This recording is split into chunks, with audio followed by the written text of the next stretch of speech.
The Open Tabs podcast has returned. Welcome back. We are, I'm Calvin Smith and my main man, Joe Carlos. Joe, what's up, brother? Hey, brother. We are blessed and black here in Atlanta, Georgia, home of the Black Cat and the Robin Crew, and home.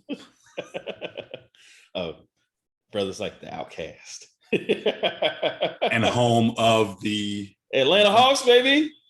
Okay. They just advanced to the Eastern Conference semifinals. Hey man, I got more smoke for some people, but I'm gonna leave that on Facebook. And I want to come out hot. I want to come out oil can boy, Dwight Gooden in '86. You know, I want to come out hot for you. I got some more heat, man, because people still talking trash. They think we are a one-round wonder. Some certain Sixers fans that listen to the podcast. By the way, thank you, Ray, for listening to the podcast. Ray is a listener, but also Ray. Okay. Because we got some heat for the Joel Embiid less Sixers, especially if that sucker don't play. But even if he does play, I think we might have a chance. If y'all played last night, I think you already win the first two games. That Hawks team I saw last night, that was a team that was we'll go now.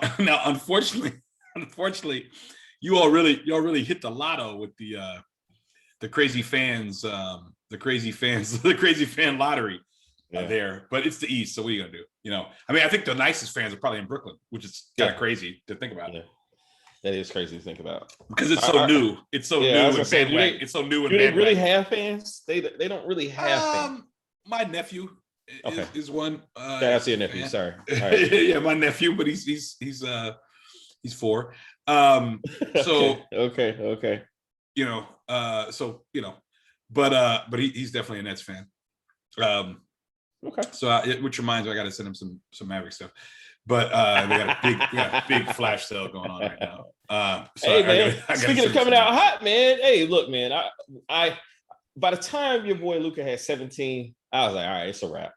It turned out to be a game, but it wasn't really a game. I mean, there were some moments when we got down 5 or 6. Yeah, I thought body language didn't look like we're gonna lose. Body language looked like, all right, we'll go down, make some stops, hit some shots. And once they start doing that, and they didn't put their heads down, I was like, oh, okay. So in other words, it's like they're taking we're taking your best shot, and we're still standing. Yeah, no, it's kind of like Rocky IV when Drago was like, oh, okay, all these drugs, and all this stuff inside of me is not going to stop the heart of this man right now. The Russian's human. He's human. Yeah, he's not a man. He's a piece of steel. See, he's not a machine. He's a man. That's so. Hey, no pain. Sorry. Whew. All right. So before we jump into this is Gemini season. So many people have birthdays, man. So many people have birthdays. Yeah. Including myself last week. And yes, which we celebrated. We celebrated in style. Yes. I went to New Orleans, had a great time. Hung out with some old friends. Caught back up with my buddy Amanda Fontenot, who listens to the podcast. Shout out to Amanda. Shout out to Amanda. Yeah. Any of the Fontenot, all the Fontenot. All the Fontenot in Lake Charles and in New Orleans and everywhere else. Shout out to Lake Charles and the Boudin and I-10. There you go. Dave and Tasha, my boy Dave listens as well. Dave and Tasha hosted us one day for the swimming pool, and we got a swimming pool. It's not too many swimming pools in New Orleans. You know what I mean? I was gonna say I've done several things in New Orleans City, but I've swam once. Because it's below sea level, so it's kind of hard to. In New Orleans City, yes, I've swam once there. Yeah, right by the levee. The levee was high. The levee was high and dry. Thank you, Don McLean. Keep going. Yes. Well done. But not today. I made that mistake earlier on our phone call. Yesterday, the homie Reese's birthday. Reese some Shirley shirt. Shout out to Happy Reese. Birthday, brother. Happy birthday. Shout out to Reese. Happy birthday, brother. Shout out to one of my very first friends at Morehouse, one of the first people I met, shook hands with, had Joan in contest with in study hall, world famous, locally recognized and internationally famous Panama Jackson. Happy birthday, Panama. Yesterday was Andrea Jackson. There's so many people, man. So many people. But absolutely. Happy birthday, Annie J. Raj Whalen. Happy birthday, Faraji Whalen. Love you. Who am I forgetting? I'm forgetting somebody. For sure. Man, there's a lot. There's a lot. I look every day. I look up. It's like 11, 12, 13. Happy birthday, my boy Paul Rue's birthday today. Paul Rue today. That's happy right. birthday, Paul. Yep. Also, Jared Lowe. Jared Lowe was, when was his? His was a couple days. It was a couple days. It was actually a little. It was last week, but also who is? Oh gosh, I can't. I'm not. I want to give a pre-shout out. On Sunday, I'll be officiating the nuptials of Dr. Olu Sola. Olunwunrin. Oh, I can never say it. Dr. Olu Sola Ofasusi, MD, and Dr. Lauren Lark Sullivan. Mahari Maid, MD, Mahari Maid, and the Spellhouse Coleman Love. All of that. Wedding. All of that. Wedding. Philly John, and a Merlin boy. There you go. Get it. Keep it East married. Coast. Yes, very East Coast. Getting married. The Eagles and the the Washington football Redskin fan. Yeah. Getting old married. school. He's never mentioned Washington football team to me. So, but I'm very excited about that. He might be a Ravens guy, man. He's not a Ravens. Okay. He's not a Okay. Ravens guy. We were roommates for 2 years. And, okay. And right. we've discussed that. That's hashed that out. You've hashed that out. We've truly hashed that out. Right, so sure. So looking forward to that. Very excited. Got back on my plan. I've lost. I was 537 on 537. Come on, what I said 237 on. I hope you weren't ever 537. Joe. No, I was 237. Sorry, I was 237. No, I was not. I was 237. I don't even know the dates now. I was 237 on what's today? Today is the 3rd, June 3rd. So last week second was Wednesday. The first was Tuesday. The 31st was so on the 24th. Mm-hmm. I was 237. Today I'm 224. Just caloric count, watching the carbs, doing what I do. Notice I'm not snacking today. That's for DC and Lenny. I'm not snacking today. Okay. I'm drinking unsweet tea, baby.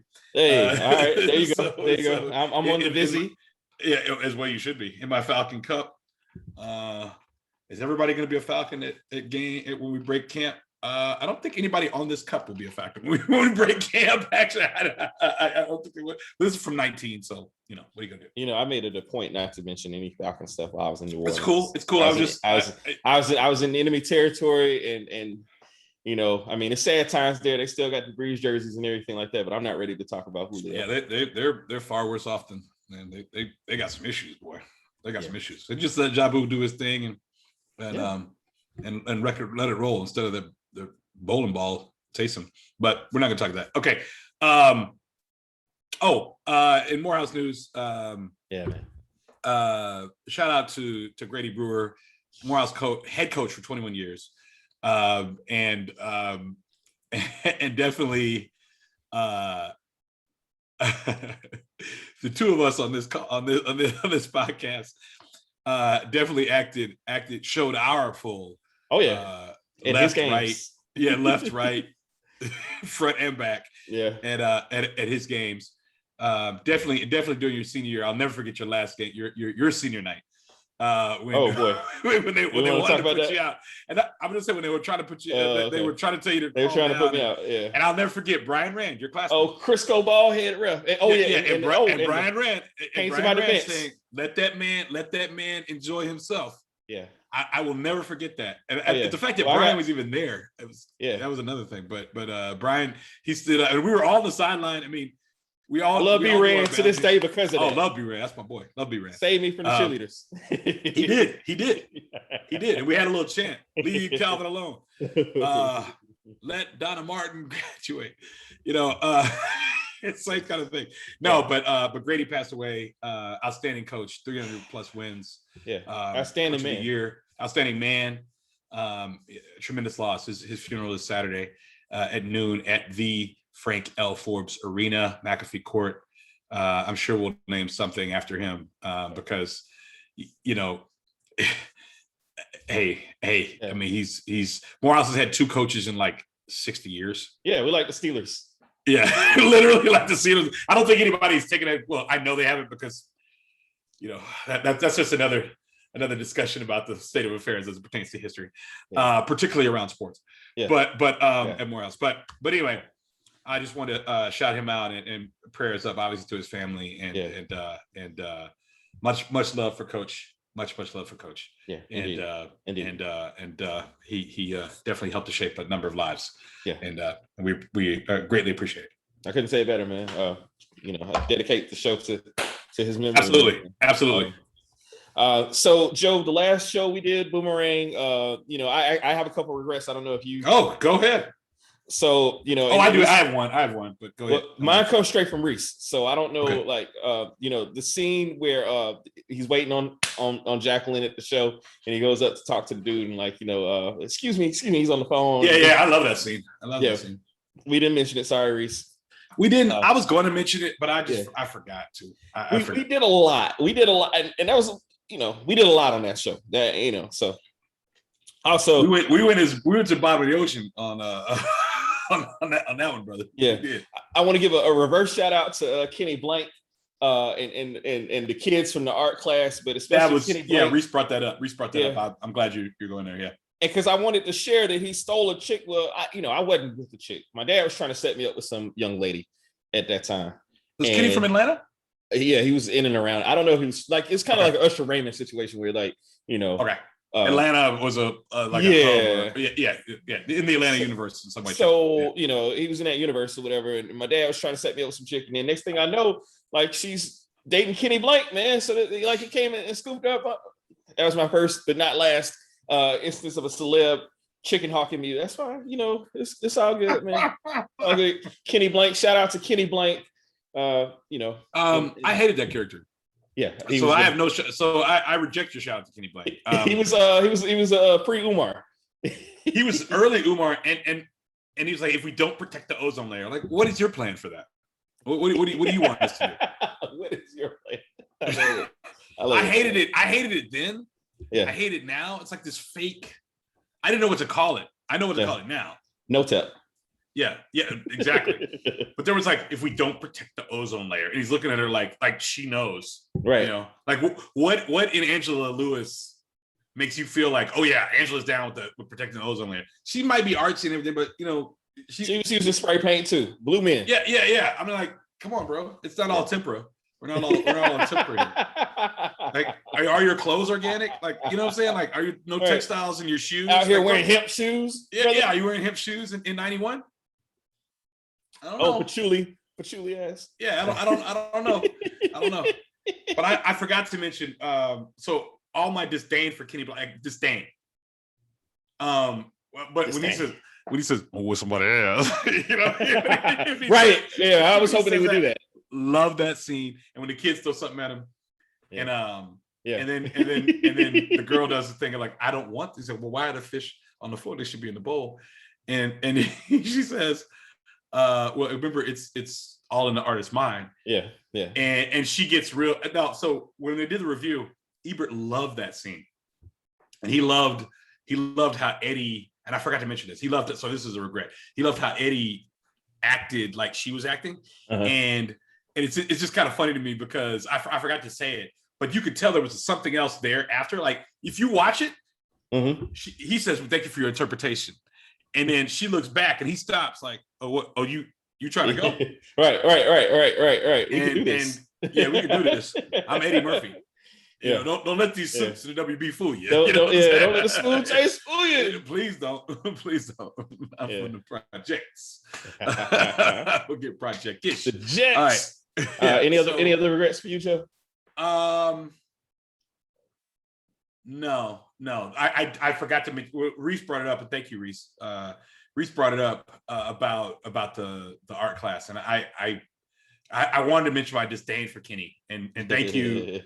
I'm glad that there was an actual visceral, an organic disdain that had nothing to do with my disdain, my general disdain of the character. I don't know Kenny, but I couldn't stand that. But I remember reading about him in Ebony and realizing no, this really is who he is, and too smart for his own. Like just he was very smarmy on the parenthood too, and so I mean, but it is what it is, and he was only so tall, and it's not his fault.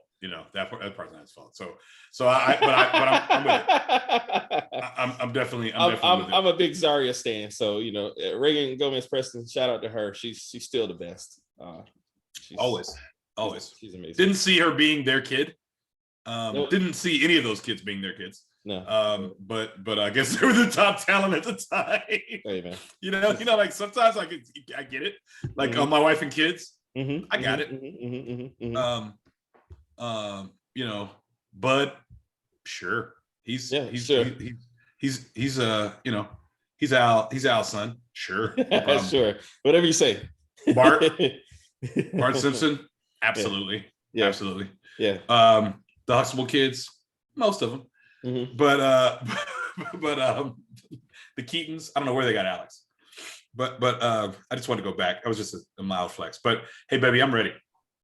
So we, this is one I've been championing. I was about to sing too when I said I've been championing at the bit. Go ahead, brother. Hey man, tonight we're taking it back to 1974. 1974. What a year. What a year. What a year. They said it couldn't be done. They said you couldn't follow up the original, the Mario Puzo, the epic crime film, the one that changed all of movie going forever. Yeah. You couldn't follow up The Godfather with a sequel. Nobody could do it. Not only did they follow it, they followed it with a movie that was both simultaneously a sequel and a prequel at the same time. Doing both. Flexing on them. Doing the most. Mario Puzo came back to help, right? It still was partially based on the novel, a bit of it. Mm-hmm.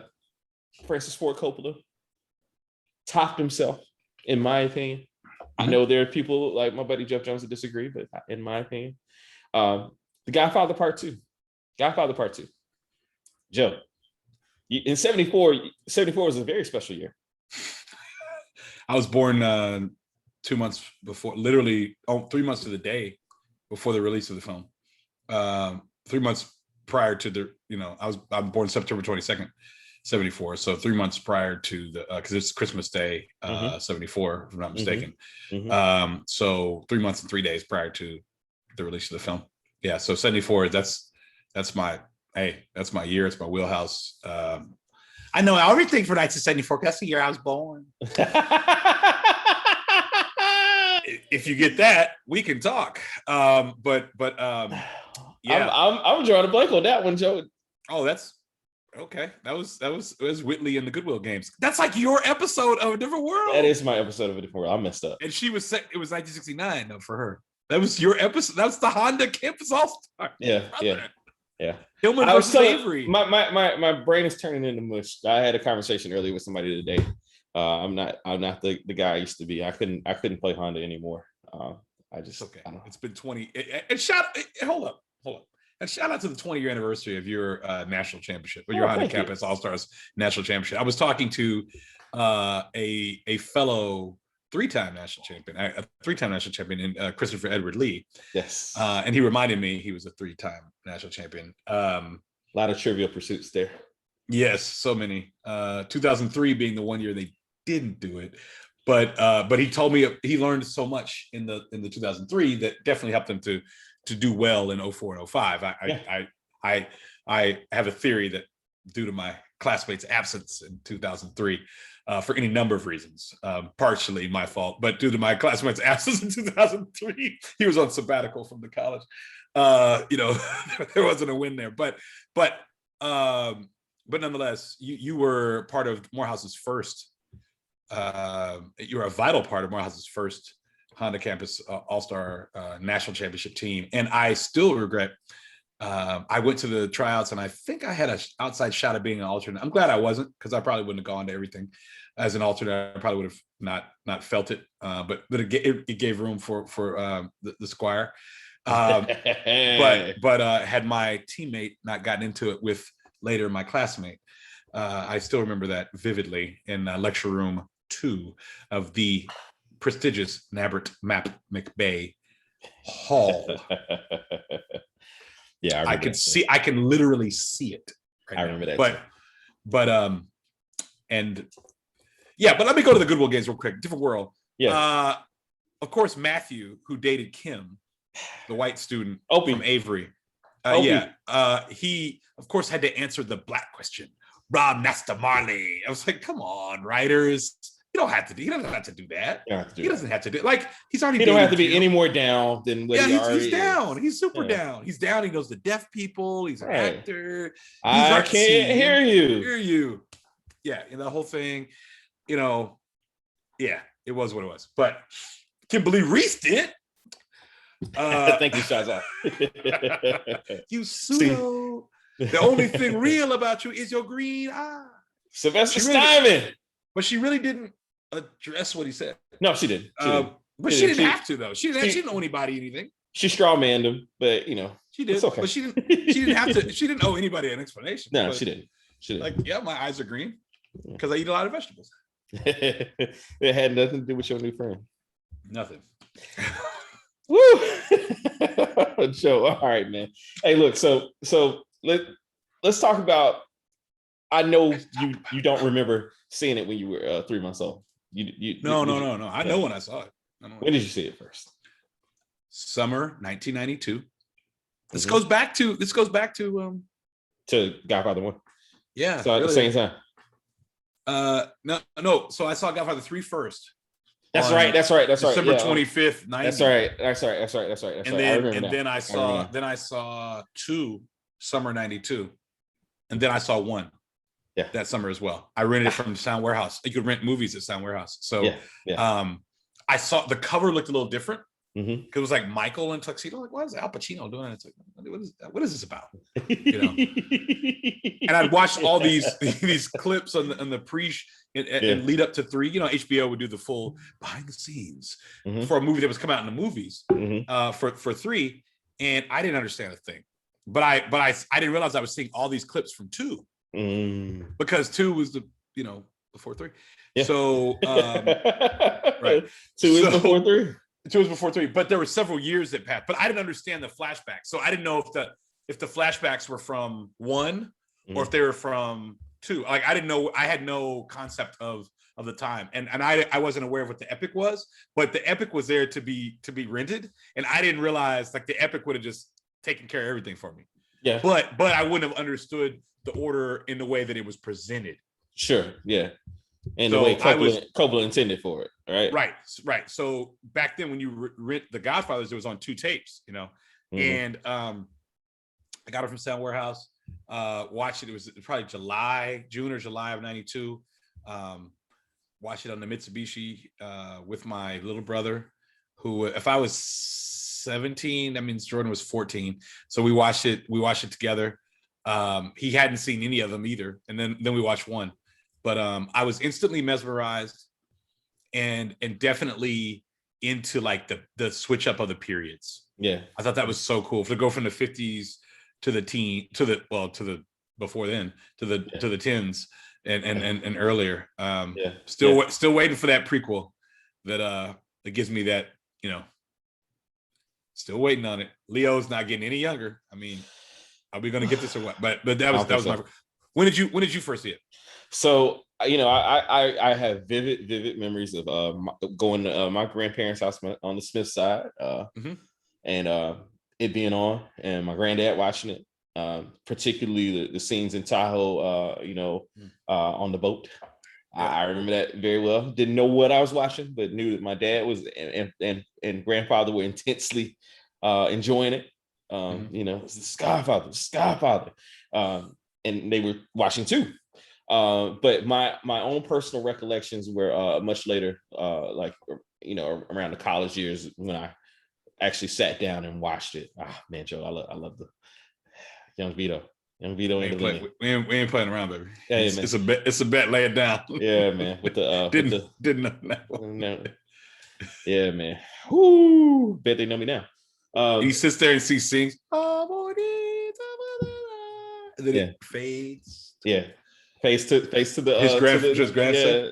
It's not a convocation. What was it? It's a confirmation. It's a confirmation. Confirmation. But yeah, man. The hoof, the hoof, The the hoof, hoof, the hoof, the hoof. the hoof. Yeah. The hoof. So yeah, but that was the first time seeing it. Was like as an adult, like in college, like just really kind of appreciating the film. And then like my sister saw it shortly after, and it was one of the films that like one of the few films that we all commiserate on, is like uniquely we all enjoy and appreciate. So yeah, man. You get hungry when you watch those movies? Do I get hungry? Yeah. No, not really. I mean, Well, well, Pavlov. Go ahead. I take that back because I did feel the urge to order some sushi today, and then like last night when I was watching it, I wanted to make some nachos, and the time of, so yeah, I guess I do get hungry. I never thought about it. It's interesting, and I don't know if that's all movies, but this one I'd get a Stouffer's lasagna in college, and doctor it up just right. The mini, the small one, doctor it up just right, probably charred a little bit. Just make sure that cheese. It was one of those that like they wanted you to cook it on 50% for some reason. Like, yeah, who does that? Who does that? I'll probably never have another Stouffer's lasagna in my life. It's unfortunate, but they use cottage cheese. I don't like cottage cheese, brother. Yeah, I'll never have another Stouffer's, and I had some amazing Stouffer's. So no shade. I can't do that. I can't put that in the back of my body. But wife uses palmini now, and we got a whole new regimen, turkey and God bless Keith. Thank God. Yeah, thank God for it. Ricotta, not cottage cheese, ricotta. Only way to do it, baby. Yeah. And then there's some called Mike's tomato sauce of Brooklyn that Jordan hipped us to when he was living here for 4 months, shooting a TV show and movie. But anyway, having said that, I always like have a hankering or a yearning for either some pizza or some lasagna whenever I watch the movie. And when I talked to you earlier, like I'm gonna get one more viewing in, I knew I wasn't going to be able to eat any pizza or lasagna. So I made the effort. I was like, I'm going to get hungry. So let me watch some basketball. So I started watching the Portland game, because I was like, if I watch this, I'm going to want some Italian food. Yeah. And I'm on a caloric count, and I've had my grilled chicken salad for the day.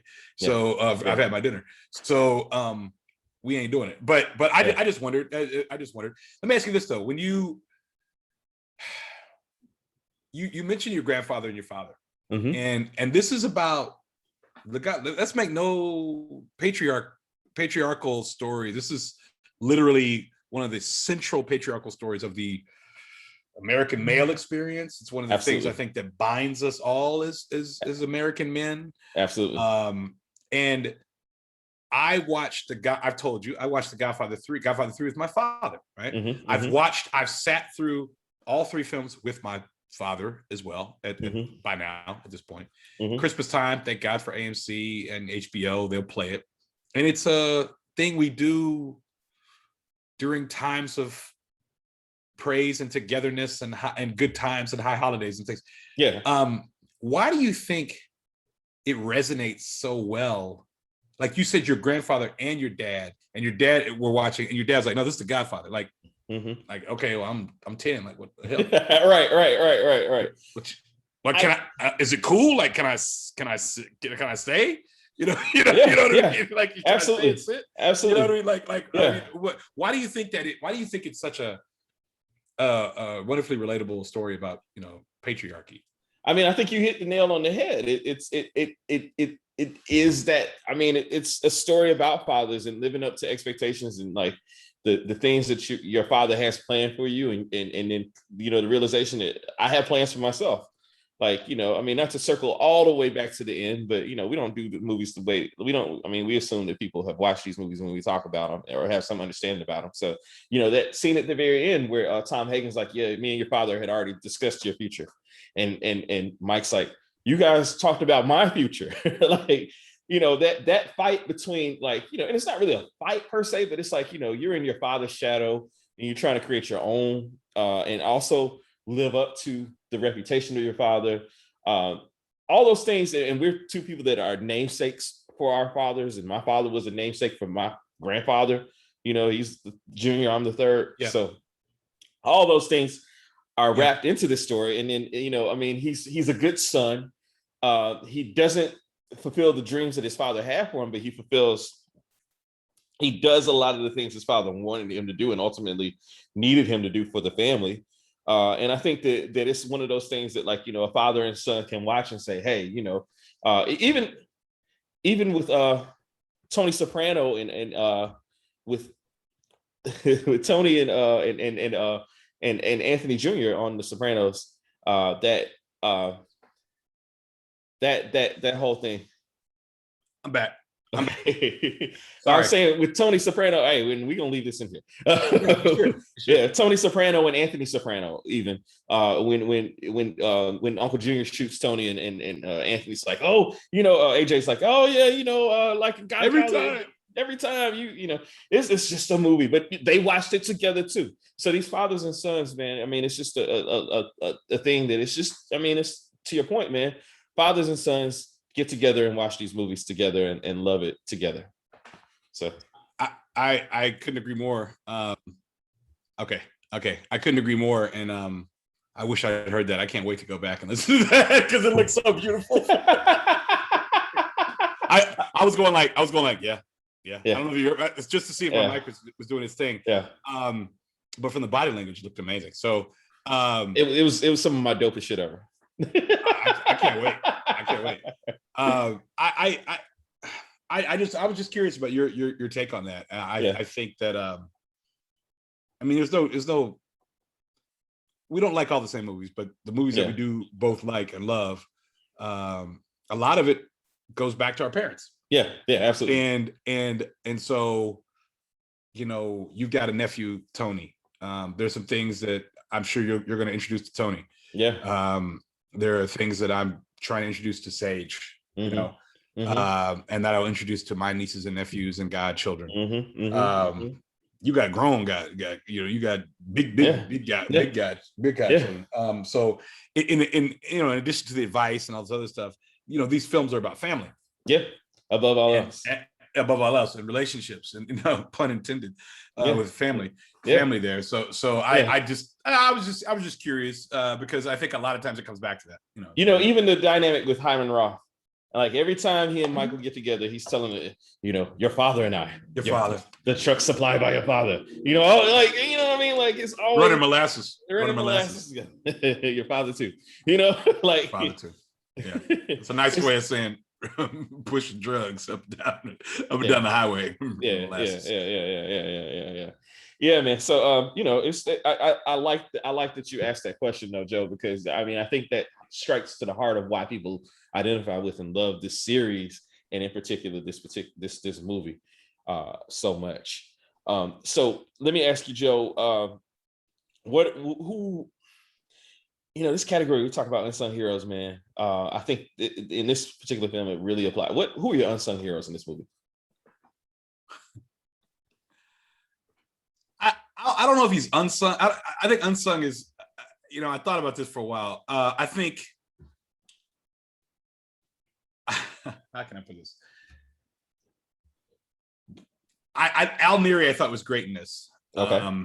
And really it started to emerge as, before he was just a guy who shot, Al Neri is the guy who shot, which one did he shoot? Is it Barzini or? Yeah, Barzini, Don Barzini. And thank you. It was the guy who shot Barzini on the steps and prior to, right? And so after that, we don't know what to, he's just one of the buttons, he's just one of the buttons, right? And so we don't know what he does or what he, but he kind of steps into his own. He takes care of business out at Freddie's spot when they get the senator, when they get Senator Geary. With the towel, he got the towel in the background. Yeah, the towel in the background. Like he took care of business there. And I thought that he became. I thought that he took care of things, that they need to be taken care of. I really liked how he did that. Also, unsung here. I don't think they talk about Rocco also as well, but Rocco gave his life. Spoiler alert: if you're watching this and you don't know that, it is what it is. But Rocco gave his life, paid the ultimate sacrifice, and Jack Ruby'd him. Yeah, he did. He did. I mean, it literally was. I mean, Yeah. that's exactly where Francis and Mario got it from, obviously. Yeah, yeah. But I thought that those two guys, between Rocco and Al, I thought to me they were unsung heroes. That's a great call. I love that. I love that take. I love that. Yeah, take. that's I'm gonna stick with that, and I'm gonna just shut up and listen. No. First time calling, long time listener. Love the show. Take my answer off the air, right? I'll take my answer off the air. Thank you, Joe. That was perfect, man. Like, I think that you hit the nail on the head in the first film. Neri and Lampone background characters, and they got a lot of shine in the novels. And right. If you read the novels, you knew who they were, and so that was great. That's fantastic. For me, I don't know if, again, it's kind of the same situation. I don't know if we can call Frankie Five Angels, Frankie Pentangeli, an unsung hero necessarily, but especially for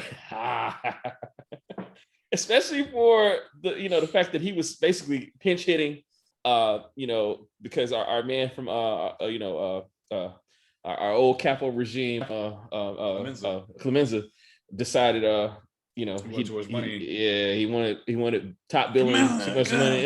Yeah. That wasn't no heart attack. That wasn't no heart attack. Really Cheech.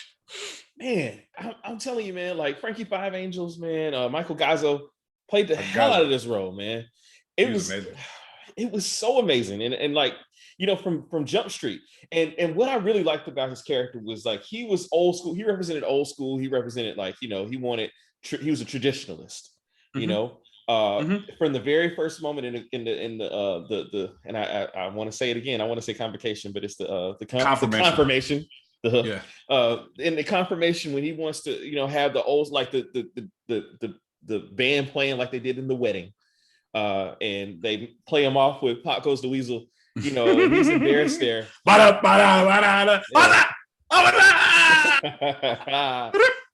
He's like, he's got me waiting in a line. Bobby. Yeah, man. It was just like, it was just like, the disrespect that he felt because he's old school. You know what I'm saying? He didn't come to eat dinner with them. He didn't come manja in Lake Tahoe.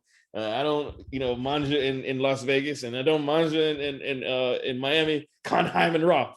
Like Conheim and Roth. Right. Old school, man. He's not trying to mess with the Rosado brothers, man. He's trying to handle business. And he's like, well, let's get them now while we got the muscle. And, he was old school, and he felt so betrayed in that moment when Danny Aiello botches the murder. Is in turn state witness. And then, they have to bring his brother in, old school, all the way through to the end, even to the allegory that Tom Hagen makes at the end about, how, families end up okay, but you gotta, so you take a warm bath and you slit your wrist, right? But the family's always taken care of. The family's always taken care of, man. They were negotiating. They're negotiating. Yeah. Without, saying a whole lot. We have another category, and I look forward to talking about him. This is not the last we're here of Frankie Five Angels today. Okay. Please keep going. I don't want. No, I mean, I just like you talk about old school. They got wine and everything. My man Frankie Five Angels was thirsty. Yeah, man. And so Willie Cheech for the water drinking out of the water hose. Water hose. They found a hose. Connected it. Yeah. And he's drinking out of that water hose. Well, I'm not. Keep going. I don't have much else to say, man. We'll circle back to it. I'm sure we'll circle back to it. Yeah, I'm going to bring him up in a later category. Well, let's go there now since we got it. Let's go there now. Well, I have two favorites. Okay. In this film. Okay. And my two favorite characters in this film are Tom Hagen and Frankie Five Angels, Pentangeli. No surprise. So I'll talk about Pentangeli first. Okay. Everything you said, I agree with completely. Okay. He is the definition of old school. He is, and it's interesting because and many of our listeners may know, or some of our listeners may know, I worked in alumni engagement at Morehouse, and a lot of my work, when I first got there, I was hired by Harold Martin, the the interim president at the time, to do young alumni engagement. Yes, our dear sainted brother Harold. And but when you're doing alumni engagement, you work with everybody. And I spent a lot of time with older alums, listening to them, taking their calls, addressing whatever needs, and particularly around reunions, which is what I really love doing at Morehouse, working reunions. And because I learned so much, I just sit there and soak up, listen to them talk shit, and listen to them talk about life, and soak up so much knowledge from them. And I think about that whenever I think of Pentangeli. Imagine a guy who went to Morehouse in like their 50s, walking up Brown Street when it was Brown Street, when there were houses on Brown Street, walking up Brown Street today and looking and seeing the calf, seeing Kilgore Center, seeing, but like, this is new to me, but seeing Graves Hall and saying, oh, this is home. Or seeing Robert Hall and saying, oh, this is home, right? Or seeing Harkness Hall and saying, oh, that's my administration building. I can't imagine what that's like. And I would always ask your Uncle Skip, like, what was it like? What's it like to walk on this ground every day and to live this thing? And he said, man, it's so many emotions and memories that flood your mind. And I'm thinking about Pentangeli kind of in that regard, because I meet some old school guys who, man, they bleed maroon and white. You cut the arm, and it's maroon and white blood coming out of there, and Morehouse. And so the character of Pentangeli, like, this is how it was, and it worked, and we don't need to go away from this. I know this is all good, and you're doing all this, but I'm running your family in New York. I'm your face in New York. And I'm going to run it the way I was taught by Clemenza, right? The one we could trust, And Clemenza, who started the whole thing, foreshadowing for the rest of our later conversation. So I'm going to do this. And you know what he said? When they finally had to sit down, and when they finally had to sit down, and they say, I want him dead. No, morta. I love it. That's one of my favorite moments. Now, you and I both know what he really was saying by that. Like, I'm not, forget all this in English. Yeah. We're going to talk, we're going to speak Italian to each other. Yeah. The Sicilian at best. Yeah. The Sicilian thing. Right? Yeah. Sicilian the at best. Sicilian thing. It must all end. Okay, good luck. I got a screen cap for that too. But I love how Frankie was so true to the game the whole time, like constantly. Yeah. And even when Mike went to see if it was him who betrayed him, and it wasn't, when Mike went to see if it was him who betrayed him, he was down to, like, okay, why you got me laying down to him? Like, what? Come on, Mike. Let's take him out now while we got the muscle. While we got the muscle, you know. In addition to that, him at the army base was hilarious to me. Like, when he walks out of the door, as a general, and he salutes the guy. I love that. Yeah. Old school. They recruit spinks. They recruit niggas. They do drugs in their grandmother's neighborhood. Those Rosado brothers, man. It's like an early version of Joey Zaza, right? Yeah. Actually, this is true. Yes, this is true. I create a I have a Bella Figura. Zaza. So I just love Frank Pentangeli, man. And he's true. And that discussion about history. And I love the fact that we never even knew who he was in one. But there's instant respect. Okay. Second favorite character, or 1A, is Tom Hagen. Talk about it. I know you love Tom. My spirit animal. Handles the stuff, gets it done. No frills. Anybody who was on the yard with Joe at Morehouse knows. So we had these two-way pagers. From Motorola. 2000 to 2002. We had these two. What a time to be alive. What a time to be alive, right? And my sign off name was Tom Hagen. Like that was my name. It was Tom Hagen. Because I looked at myself as a consigliere or the fixer, or now you could call it Michael Clayton, and you could call it, a number of different things. Call Olivia Pope, Pope. You could call a number of things, but Tom was cool, calm, and collected. His role definitely expanded into.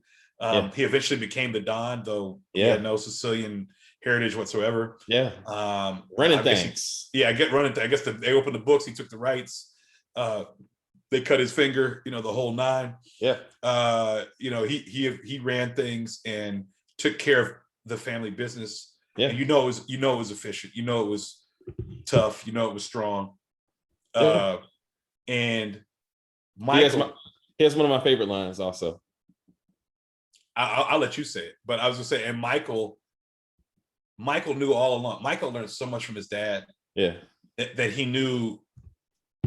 Though Tom didn't understand what was going on the whole time, Michael was preparing for an inevitability that occurred, and Tom was there to step in the breach.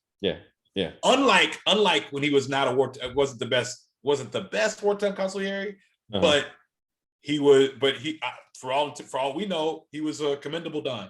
And so, but I love his cool, calm and collected nature, and that scene when they're in the courtyard and he's eating the orange, and they talk about try to kill these guys, and brother to brother they go off, and then they have this little conversation a little bit in Italian. There's an understanding, but I always think there's something there between him and Mike, like they're competing for their father's love, even though he's definitely been gone for 10-15 years at that point. Well, I mean, that hits on my line, man. Why you hurt me, Michael?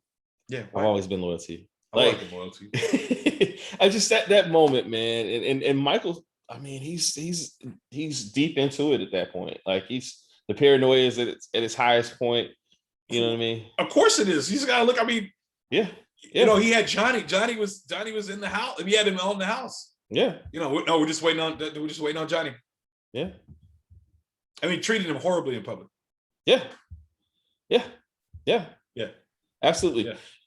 Tom Hagen, man, great. I mean, Robert Duvall as Tom Hagen doesn't get enough props. Does not get enough props as far as his portrayal of Tom Hagen and how dearly missed he was in 3. Like, I think his character being missing from 3 was a worse travesty to me than the performance of Sophia Coppola. I thought that it really. I mean, imagine if Duvall had just been there, instead of the B.J. Hamilton character. And this is no shade to George B.J. Whatever his name was, George Hamilton. B.J. It was George Hamilton. It's George B.J. What was it? B.J. Something. B.J. something or the other. Doesn't matter. B.J. Armstrong. There he is. I've always been loyal to you. I've always been loyal to you. Robert Duvall played the hell of it again, man. Just incredible performances all throughout. And I don't have any disagreement with your favorite characters are 2 of my favorite characters as well. So my favorite character though is the guy in my background scene. It's going to be in my background scene for the entire film. I love it.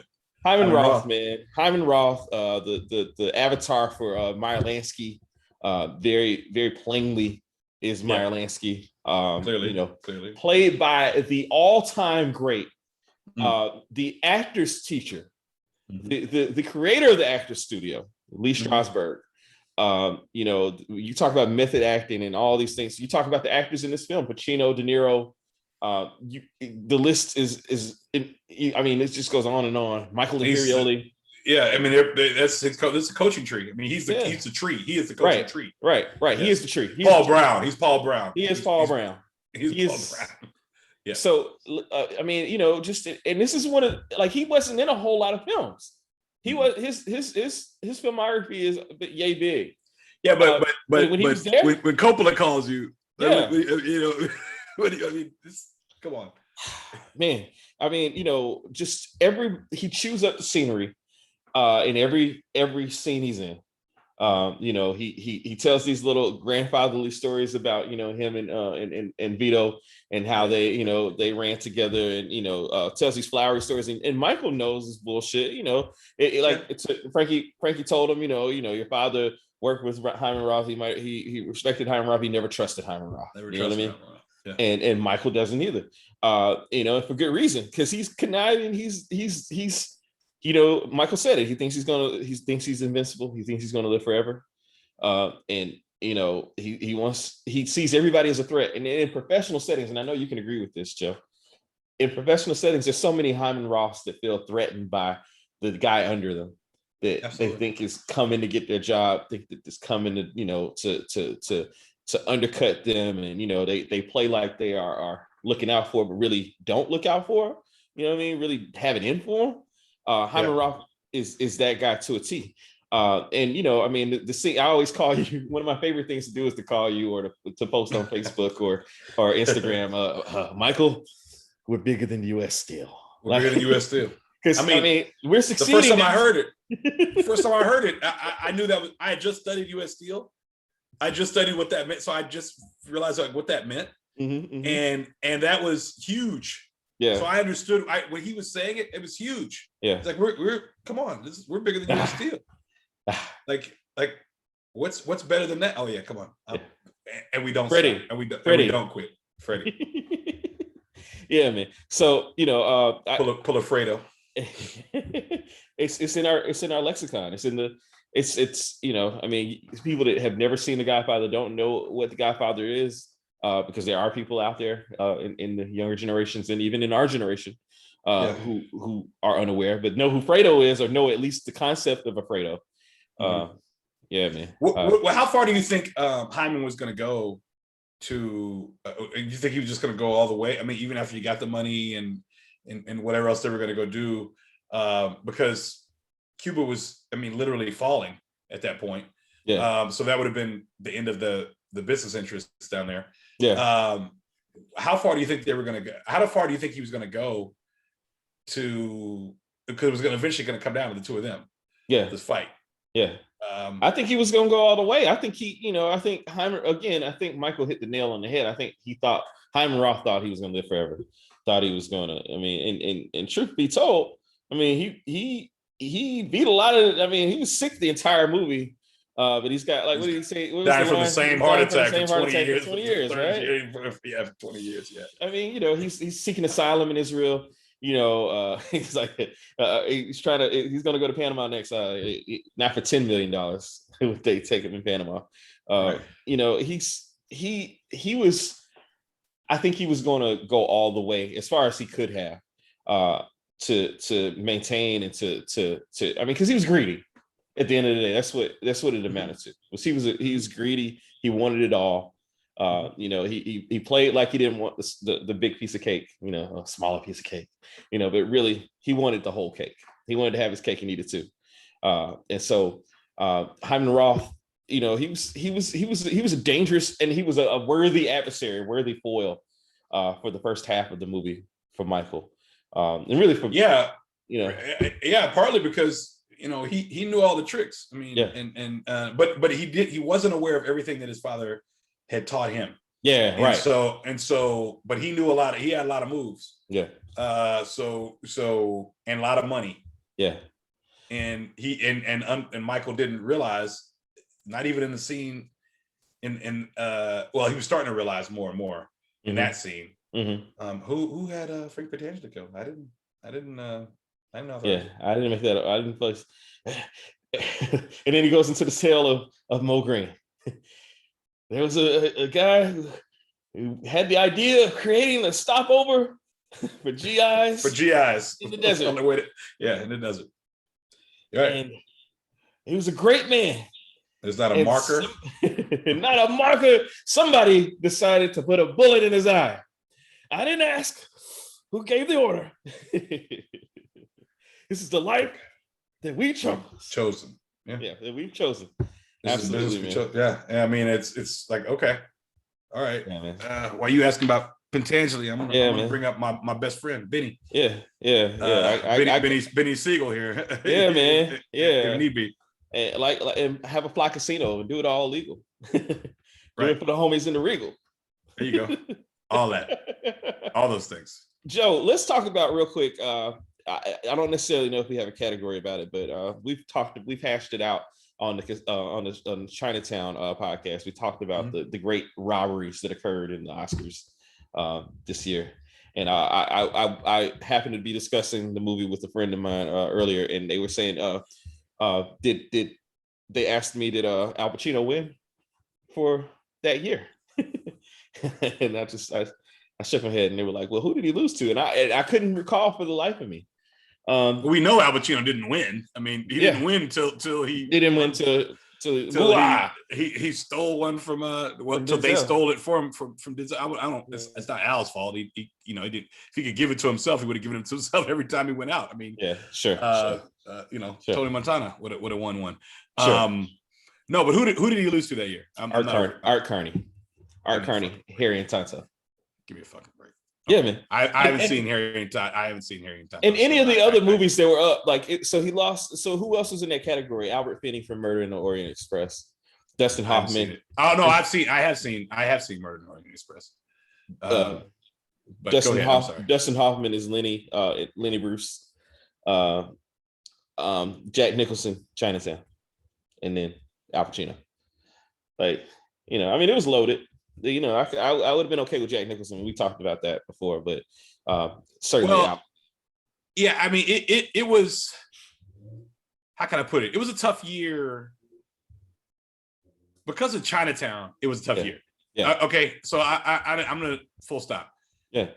You got. I mean, I'd have no problem with him losing to anybody but Art Carney. But obviously, that was you've been around. Congratulations, this is your award. Tech Tank, and I haven't even seen it, and I'm pretty sure that was the case. I'm just going to say that. Yeah. Over Finney, and it's funny. I just watched Ocean's 12, by the way. Francois Toulour. Over Finney, Dustin Hoffman. Now I have seen Lenny, and I have seen, of course, Chinatown. But that was a tough one, man. That's a tough year. Yeah. I mean, but what are you going to do? They figured the bottom three would get other whacks at it, and they all did. Yeah, they did.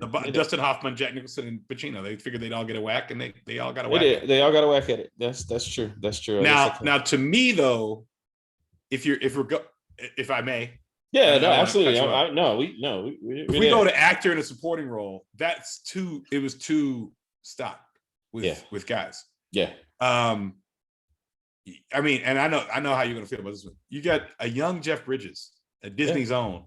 Yeah. For Thunderbolt and Lightfoot. Yeah. Right. And one of my favorite characters, other than of course the dude, Jeff Bridges as Jackson Evans in The Contender. I thought he's one of my favorite presidents. Yeah. Literally one of my favorite presidents as people who act as president. But anyway, that's another story. Yeah. But Gazzo, Strasberg, and De Niro, that right there shows me all of which, by the way, are perfectly. I'm fine with it. Yeah, any one of them winning. You could have put Johnny. You could have put Cazal in there too. Yeah, you could have. And knocked old Fred Astaire off from the towering Inferno. I'm pretty sure they look back at that or James Earl Jones from Claudine. Keep going. You could have put Robert Duvall. Tom Hagen. Let's be honest. Let's just be honest. All five could have been Duvall. Yeah, it could have been just Godfather 2. It should have been Godfather 2. All five. Because you could take Fred Astaire off and put Duvall there, and you could take Bridges out. I mean, we love him, but you could take Bridges out and put Cazal in there, and have all five because it's that strong. Yeah, which is we don't that don't happen much. Obviously, the actress, but De Niro won.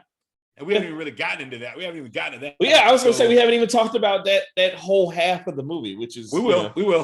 But De Niro won. But did you have any other? Did you take issue with anything else? They won art direction. Of course, they won art direction. They did not win cinematography. They weren't even up for cinematography. That's a slap in the face to Tavaleris. Costume design went to The Great Gatsby. I get that, but they were up for costume. He did win director, besting Polanski, Fosse, Cassavetes, and Truffaut. Good Lord, that's a murderer's row.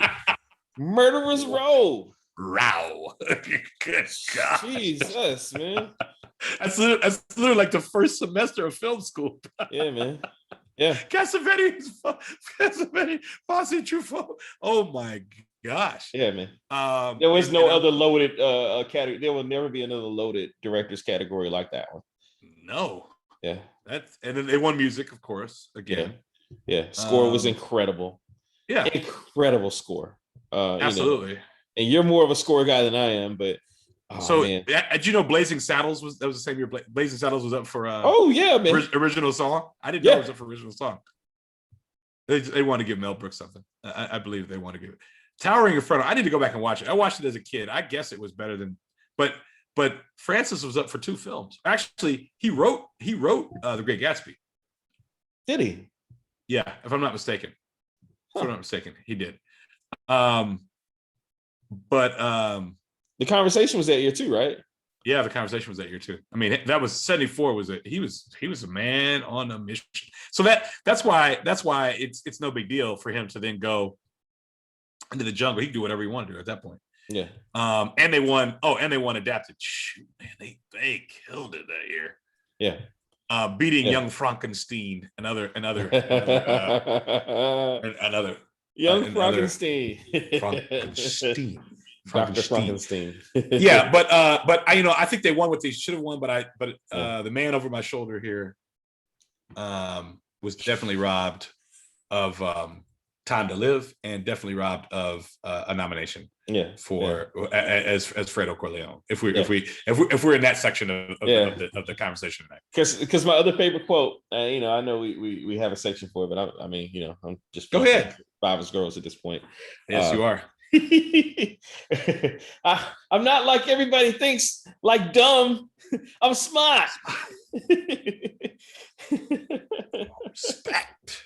And that chair is like that chair is like bouncing, and his hair this beautiful amount. His hair just kind of doing its thing. Yeah, man. And it's so dark in there. I'm not like everybody thinks, like dumb. Like dumb. I'm smart. I'm smart. I want respect.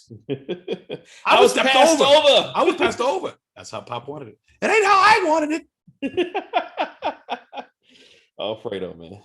Fredo. Yeah. Whew. All right. So, I mean, at this point, Joe, let's talk about the. At this point, the situation's out of control.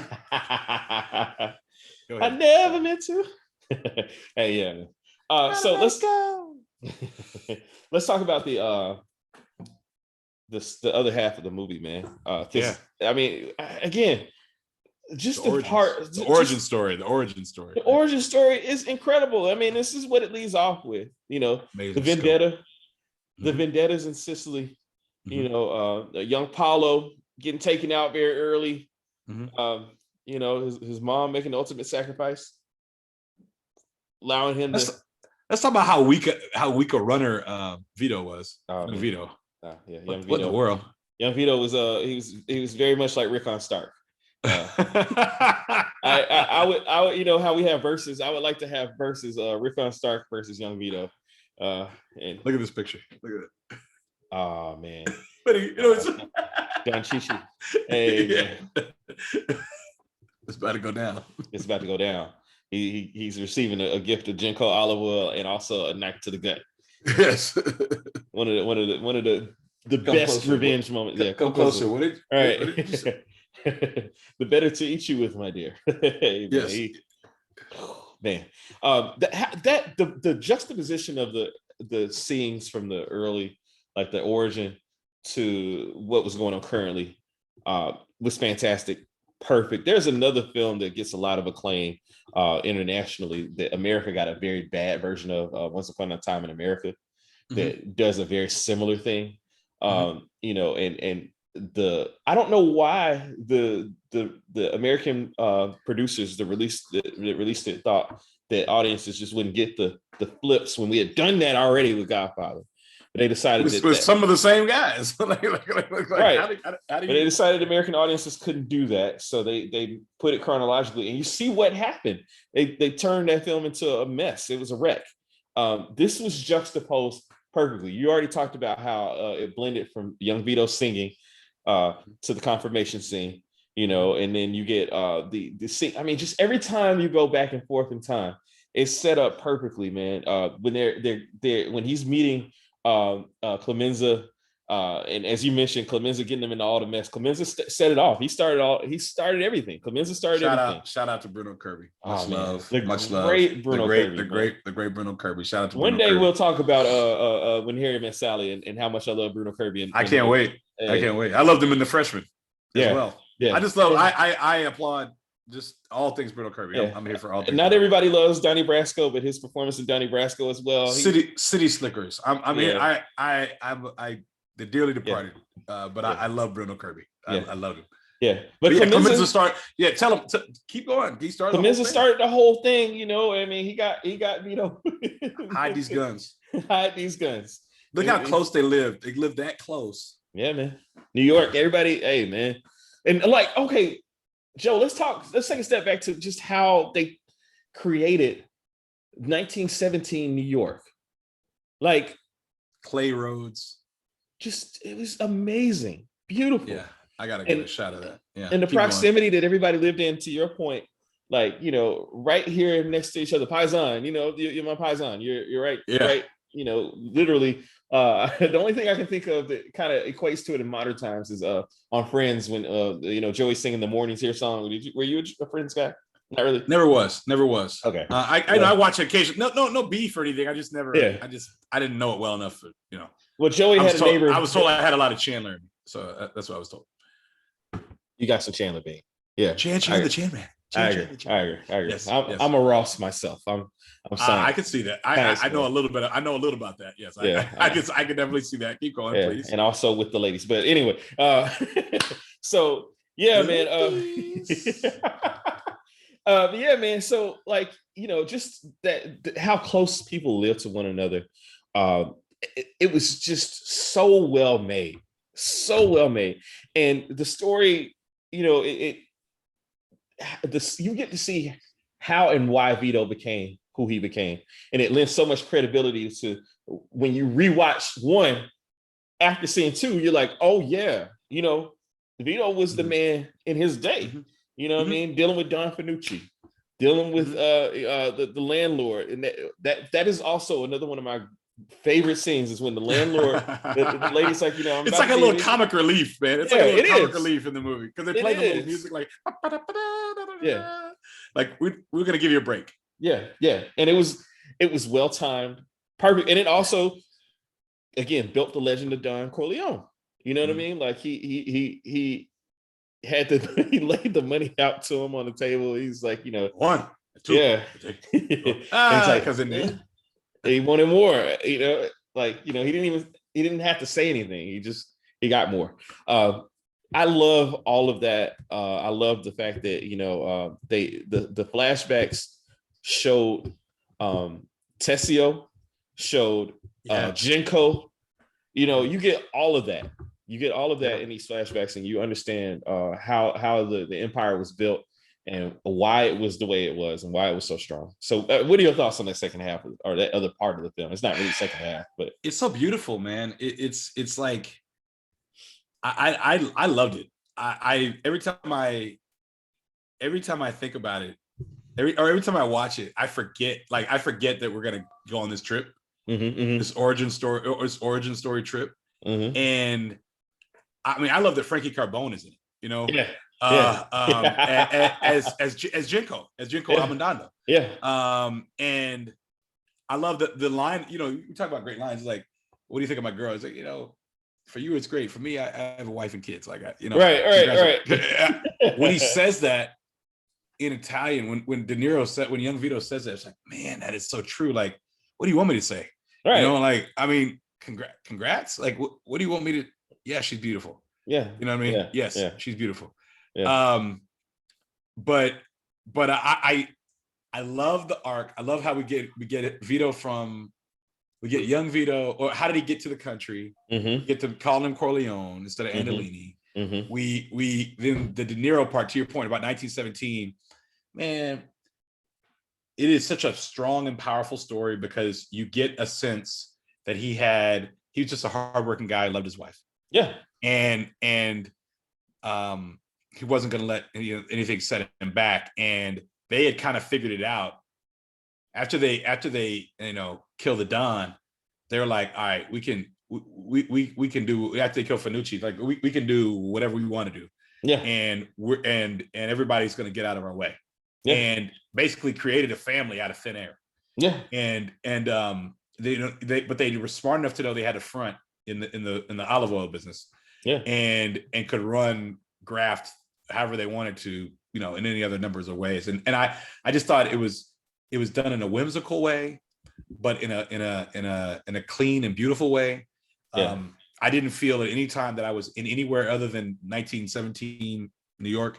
Yeah. To your point about Clemenza, not only Clemenza giving the guns, but then he's like, oh, I got a friend who's got a rug, Clemenza's just ain't nothing right about Clemenza, man. Just a thief. Oh man. And so, you could tell even when that scene when he's like, we're gonna go back and see my girl, we'll go get something to eat. Mm-hmm. When he sees Fanucci in there, you could tell like this is a real fear in the neighborhood. Like this is a real thing. Yeah. And when Jenko steps down and he's looking curiously like, okay, well, what's the deal? Like what's up with this guy? He's really interested. Yeah. And the night he loses his job, what I'm saying? The night he loses his job, the guns come, right? Yeah. And people living on top of each other and mm-hmm. everywhere, they got no carpet on the ground, and it's just a different type of time. And man, he or night before he loses his job, the guns come. Yeah. And it's like the opportunity kind of arises. Yeah. And he reaches for it. I think to me, that's what symbolizes that time period in the film. And he just keeps going up and up and up. The clothes get better. Yeah. Things change. And if you read the book, you understand, hey, they do this and they buy the house on the compound on Long Island. Yeah. And it is what it is. It becomes a thing. Mm-hmm. And they become the guys, man. Yeah. They become those guys. And then it's a lot of we've seen it in Boardwalk Empire when young Meyer Lansky, obviously does his thing with a young Luciano. We've seen it, right? Yeah. But to see it acted out fully in this, I think was absolutely beautiful. Yeah. And not to mention, of course, the assassination of of Fanucci. Yeah. The very famous scene, where the lights flickering and he sees him and he shoots him with the follows him through the parade. Follows him through the parade. And I mean, it's classic Coppola. Yeah. Man. Yeah. But I love shout out to Jay and Nas, Oh yeah. With the Black Republican, yeah. Black Republican, man. Yeah. Yes. Just I play that song a lot according to Spotify. I play that song a whole lot. I don't have any problem with that. I love that song. Symbolizes a lot of good stuff for us. You know what I mean? Absolutely. Squashing the beef and yeah, man. Just such a good.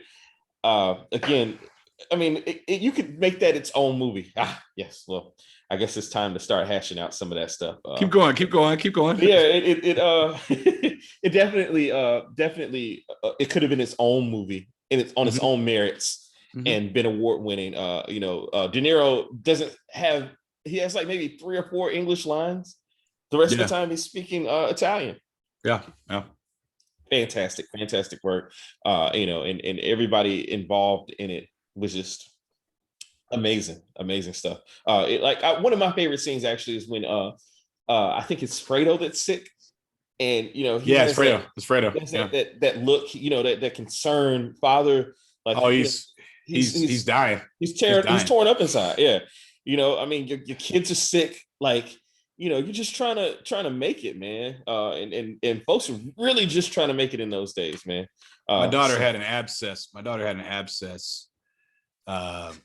removed. Probably she wasn't even 2 yet. I Mhm. mean, she was barely 2. And I she was under, a general anesthetic and didn't wake up right away. Mhm. I mean, when I talk about, I mean, I was not prepared for that. I don't even want to imagine it, man. I was not prepared for her not waking up right away. Yeah. And No. what it was going to take to get her up. No. And I'd never seen her so helpless and lifeless Yeah. as when she was, under the anesthesia.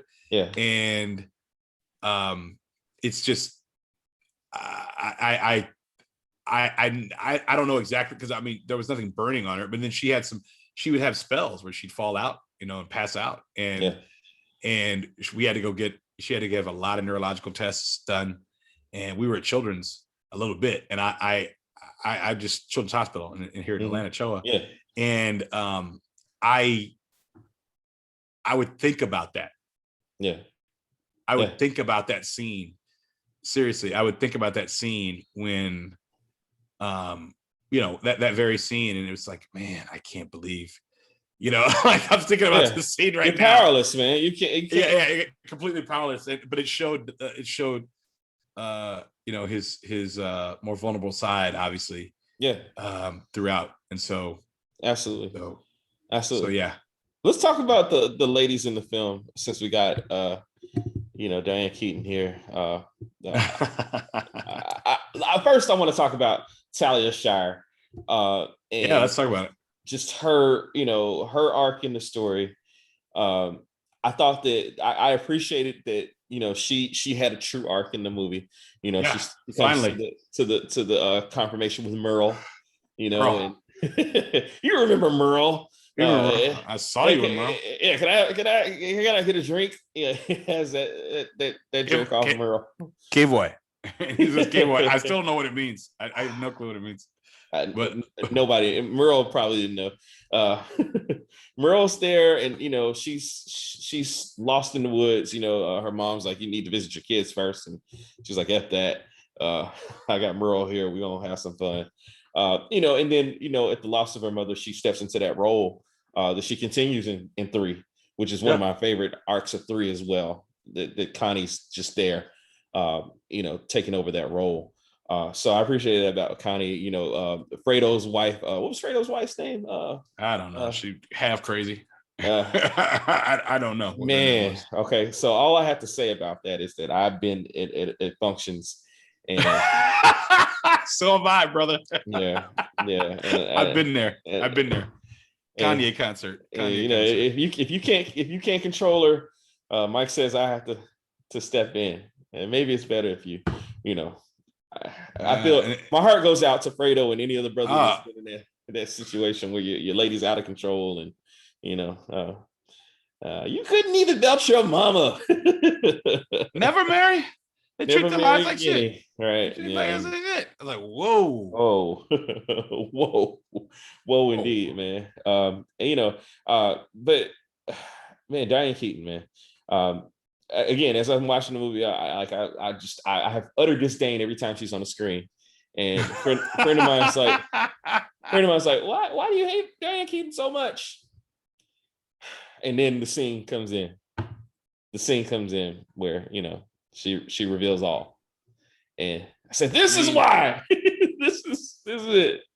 Well, I mean, well, go ahead, keep going. I'm done. You, hey, go. It's a tough scene. It's some of the best acting we'll probably ever see. Yeah. I'm just between two people. Yeah. That obviously there was some love there. There is some love there. I don't know. Ooh, so cold. But another great. I got both sides of this. So cold. I've still been trying to I've been trying to authenticate and replicate what Michael's wearing on the other side of the store for years. But I think it's a necessary scene because absolutely. It shows that Kay is tired of this, and I know you're trying, but it's not fast enough for me. And you left the house for months on end, and the last time you were here, the place got shot up. You left that night. I'm just supposed to understand this? Like I'm Kay from Delaware, like New Hampshire, whatever. Yeah. Like what do you want me to do here? It was a lot, man. It was a lot, but that scene when, you know, she knows the importance. She knew, and she says it. I knew what I was doing. Yeah. But it must all end. This must all end. This must all end. Like this Sicilian thing has been going on. You ain't stopping nothing, girl. You ain't stopping nothing. So the Hotel Washington today is a W, right across from Treasury. That building right there is Treasury. And yeah, on the top of the Hotel Washington is the POV Lounge. Right up the street is the great old Ebbett Grill. Yes, one of my favorite places in DC. Right, same street, right up the street. Okay. Right up the street right there. So Treasury's there. Hotel Washington is also, like I said, it's a W right there. On top of the Hotel Washington is the POV Lounge. Outstanding. They're probably out there right now on a Thursday night. You can see right into down into the White House. Okay. Very, very cool spot to get a drink if one is in the federal city. But yes. But no, you know, hey man, Kay, dutiful wife, stood next to him. She said, I should have known. You never let them get you. You're too smart for that. Yeah.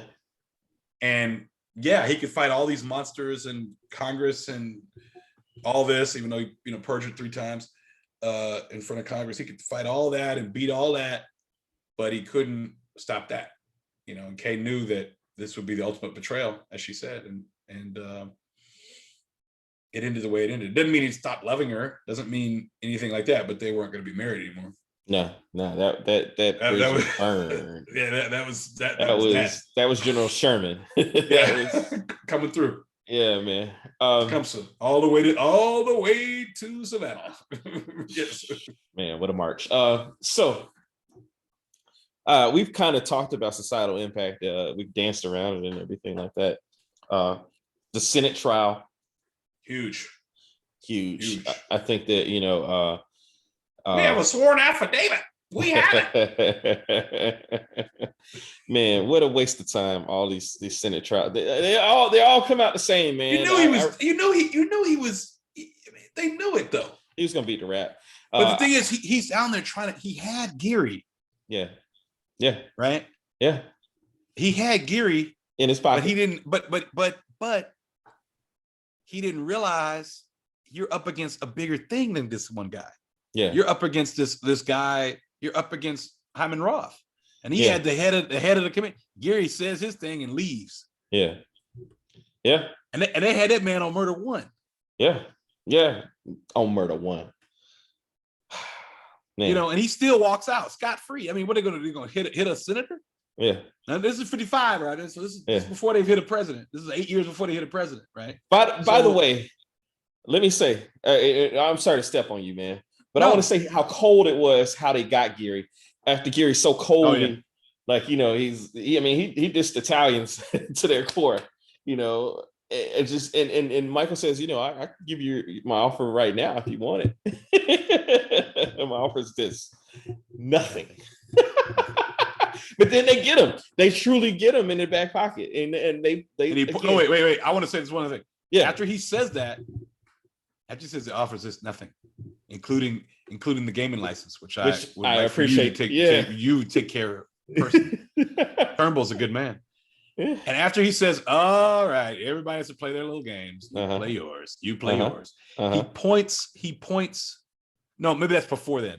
But he points the cannon at Mike at the table. So Mike's like, okay, are you telling me, like, do you know where you're sitting? Yeah. Do you know where you are? Do you know what we'll do with you? What we've done to people? Right. He found out. You know, you come out here with your oily hair and your fancy suit, your silk suits. Yeah. You know, this is a recurring theme. If you ever saw The Good Shepherd, it came up in the Good Shepherd as well about, you know, your visitors. Yeah. That whole, you know, whole scenario. They got him back. Casino too. Casino too. Yeah. Oh, definitely Casino. They got him back in a way that was brilliant.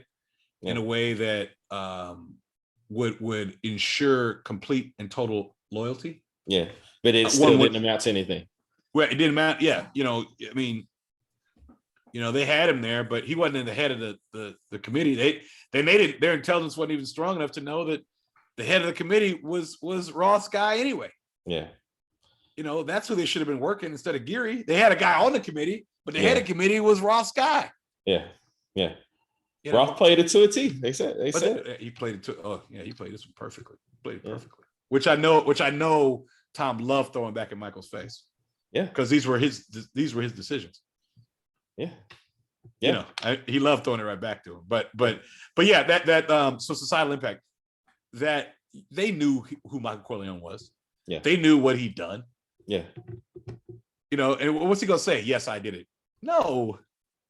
And if you think about it, in the 50s, this is coming off of Red Scare, McCarthyism, all this stuff, all these unnecessary Senate and House Judiciary Committee meetings and hearings. And I think that was Coppola's. I think it was Francis's. He was trying to poke fun at those. Yeah, like these things were pointless. They didn't prove it a darn thing. Yeah. I want to circle back to what I was talking about with Casino just now, because I think I just got an epiphany as to. I was having a discussion on my trip to New Orleans with my boy Jeff about why I prefer Goodfellas to Casino, and this is it. That scene, the whole Senate scene, was basically ripped. It was the trial that Ace is on, where he's like, he wants to be, he talks about all the things that he's done and everything like that, and how, they're basically persecuting him and everything like that. It was derivative of the whole Senate trial. That was it. It's already been done by two. You know what I mean? So that to me took points away from Casino. I know this is not about Casino, but just to say that's why Goodfellas is above Casino to me, is because Casino became derivative to an extent. In Goodfellas, Goodfellas for the most part was all original. There was nothing we had ever seen before in Goodfellas. It took this story and turned it on its ear. Casino was immensely derivative, and so that's why Goodfellas is better than Casino. But I digress. That's not a digression. I don't think it's a digression at all, and I think it's a great pull and a great call there. It had already happened. Obviously, they did it a different way, but it was a little smaller. Yeah. But right down to wanting a retraction, wanting them to you Senate owes an apology. Right. And notice he stops and you're like, okay, well, here's an apology, Senator.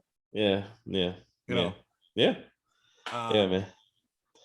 What else is there societally, Joe? And their lines. We're bigger than U.S. Steel. I knew it was you, Fredo. Oh man, my heart. The whole Cuba thing. Did we didn't even? No, we haven't gotten to Cuba. I got Cuba pictures for days here. I got Cuba shots. The historic, that's another thing. All right, so when we talk about setting one, and again, I love one. One is incredible. It's an achievement. You can love to and not. You don't have to hate anything one. Away from right, one. Exactly. Yeah, you don't have to hate one. Yeah. But I will say one of the reasons I love two more is the historical accuracy of this stuff that was going on with Batista's regiment in Cuba. And if you go back and read about what was going on during Eisenhower's term in the United States and what happened to a man. Actually, it was like New Year's Eve. Right. It was exactly that. You know what I mean? And Michael having the foresight to see, when he's like, when he mentions the guerrilla, basically giving up his life and taking one of the captains down with him. He's like, so what does that tell you, Michael? It tells me that they can win. You know what I mean? Michael saw that. Cuba. Not to mention, I've fought. I've served in World War II. Right. I've seen some combat. I know. You know the mentality. Yeah, I know the mentality. And yeah. And I know what people are willing to die for and what they're not willing to die for. Right. I can tell you that. These soldiers are being paid. These guys are not. Right. but the Cuba, like that whole in a friendly government working with Cuba, and Right. to this day, people are just, you know, I mean, there's so much anger and resentment towards Fidel Castro simply from removing capitalism from Cuba. Not it had very little to do with him being a communist, as much as those are the people he. Oh yeah, people can get the check stop, baby. Right. That's all that was. Yeah. Just, you know, I love. There's so much to love about this movie, man. You know, and we're scratching the surface, man. But like, it's a cavalcade. It's a cavalcade. Yeah. Of scenes, of thoughts, of. I mean, there's so much going on. The Cuba, to your point about the Cuba scenes, they're absolutely beautiful. You see the juxtaposition between, like when he pulls into town, like the scene I have behind me. Yeah. He's pulling into town, and he talks about. He later talks about I saw something today. You know, that Michael voice. You know, he took a grenade and he ran and he took out the captain. What does that tell you, right? But it's all this is happening while they're trying to do their business. Yeah. Right. And we now know their business would have been affected by everything anyway. You know, so it's kind of crazy. You know, it's all just kind of crazy, man. To me, I don't know how else to say it. But that whole scene, man, where they are essentially where they're there and he tells them what's what and it is what it is, and you know, boom, boom, boom, boom. It leads us up to I didn't realize like why it was important at the time, but then when we get to the betrayal scene, when they're in the I don't know whether that place was the sex. I don't know what that was. Just the weird, just the interesting like place, like the donkey show kind of. Yeah, the donkey show. Yeah. and Johnny and Freddie says what he says. Yeah, man. Johnny Ola knows these spots like the back of his hand. You know, old man Roth would never be here. And Michael, just the look on Michael's face, man. Like, okay, this was the leak. Here I am going all over the world trying to find who the leak is, and the leak was right here. It was my brother and Junior's freaking Soprano working together against me. Junior Soprano, right? My brother and Junior, Johnny Ola, my brother and Junior Soprano working against me, and that's what did it in. Thank you. Thanks a lot. He's got the cigarette in his hand. His hand is buried, like just. Oh yeah. I mean, I have the shot, but it's sad. Yeah. But he says it right there. Yeah. Oh, Johnny knows these places at the back of his hand, but old man Roth, he won't come here. So how many times have you been to Cuba, bro? Was that just on this trip? Like, how many times have you been? Anybody know in Cuba? Fredo's wow. Fredo was a wow guy. I mean, we know he was banging cocktail waitresses. Two at a time. But Jesus, that's the shot right there. That's the shot. Look. Deanna was his wife. Deanna was. Yeah, Deanna. Yeah. That's man, there it is. Right there. That's the shot right there. Literally the shot. He says it. Michael's realizes the betrayal. Yeah, man. My brother did that. Okay, well, I knew it was you. I knew it was you, Fredo. You broke my heart. You broke my heart. Like, you know, is there a stronger line in American society though so far? No, man. No, I mean, let's talk about the botched. Let's talk about the botched hit on Hyman Roth. Man. The botched hit on Hyman. Nine lives, man. Who was it? What was his bodyguard's name? Does he have a name? I don't think he had a name. He didn't. Yeah, I don't think he even had a name. I mean, you know, he dispatched Junior, aka he took care of Johnny Ola, with a hanger. Yeah. You know, he didn't have a lot of time because he was making moves. He didn't have lurking in the background, man. And you know, like, I mean, you took the time to. But here's the thing for me. This is a nitpick for me. He took the time to close the doors. Why not just lock them? Because he's in Cuba. Because they're that arrogant. Yes, sir. They're that arrogant. Nobody's coming for them.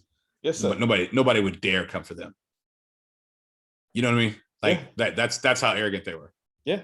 No, nobody would dare get. I mean, because they had the place dropped off, so nobody would dare come up there. And, well, what I'm saying is, like, when the hitman is in there with him and he closes the doors for privacy, why not lock the door then? Was he what not do you mean? capable? Like, why not lock? About Johnny? No, when the hitman is in there to kill Hyman Roth, he's in the hospital room, right? Oh yeah, I don't understand that. I see. I thought you were talking about Johnny. Yeah, I have that makes no sense to me.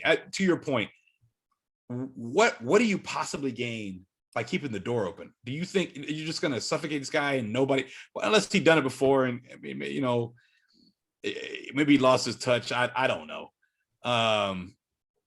I don't know, like his Mustang Sally or something. And maybe he lost his touch, and Bobby Bacala, big Bobby, Bacala, Bobby Bacala Senior was you know how he was supposed to kill his Mustang Sally. Yeah, Mustang Sally. Right. And maybe the guy lost his touch, man, or like Kumar and Bottle Rocket lost your touch. You probably never had your touch. Like, so it was. What do you mean? He did not have a name. He was just Michael's bodyguard, and his He real shouldn't name. have had a name. He didn't have a line. He's Amerigo Tot. And that is I'm gonna go on a limb here and say he couldn't speak English. He was a Hungarian sculptor. Again, I'm gonna go on a limb here and say he could not speak English. I feel confident. That's a very fair assessment. I feel confident that he couldn't speak English. I found the feast of Saint Alzier's here. The bodyguard. He was so mysterious. Where's his crown? Where's his crown? You talk about societal impact. I mean, we know, and we what is it, 86 episodes of Sopranos? Yeah. We're fully aware of that there are 86 episodes of Sopranos. Still hit me with it. Right. And I'm under the distinct impression that every single episode, in all sincerity, is an homage to Godfather 1, 2, or 3. But mostly Godfather 1 or 2. Yeah. And there are constant scenes, there's scenes throughout that, of this film that we see in television shows, we see in movies, we see in rap lyrics, we see in songs, we see in art that's been created. I mean, we just see it everywhere, right? Yeah. And so the idea that and Coppola doesn't shy away from using the festival as or the feast as a backdrop for what it is he's trying to do. To conduct business, which he uses also in 3 when they get Joey Zaza. But then Zaza in the final season of Sopranos, obviously it's also in season 6, excuse me, not season 7, in season 6 of Sopranos, the ride. The ride, it's definitely there. And so, hey, it's all part of it too, man. But I think Sopranos is probably the biggest living homage to, you talk about societal impact. We don't have a Sopranos, we don't have Boardwalk Empire. Well, you don't have Boardwalk Empire without Sopranos, right? So, but you don't have any of that without The Godfather. Totally agree. Totally agree. And a lot of movies, like the Goodfellas and all those things. It's hard to imagine them without this is the backdrop for it, man. I got some trivia real quick for our favorite. Hit me with it. I'm sure I'll mess it up, but hit me with it. No, I mean, well, it's not gonna be a question this time. It's more of just a bit of trivia. And this is one Reese will appreciate, since because he's the biggest Simpsons fan I know. I know he's so disappointed that we'll never do, and I'm saying it publicly, declaring today, we'll never do the Simpsons on the Open Task podcast. How can we do this? How can we do? I mean, how can we possibly? It's still going. It's just. Sorry, I can't have it. I can't have it. I can't have it. I can't have it here. It's two of them commiserating. The two of them commiserating. Joe, that's fantastic. All right, so this is for Reese though. Stays as before. The wrist. So Merle is played by a gentleman by the. Wait, what were you gonna say? No, go ahead. Merle is played by a gentleman by the name of Troy Donahue. Yeah. Troy Donahue is one of the inspirations for Troy McClure. Yeah. Who you may remember from such movies as the Decapitation of Leadfoot Larry, and Alice Doesn't Live Anymore, or Earwigs Ew, Man versus Nature, The Road to Victory, and so many other. Stop the Planet of the Apes, I Want to Get Off.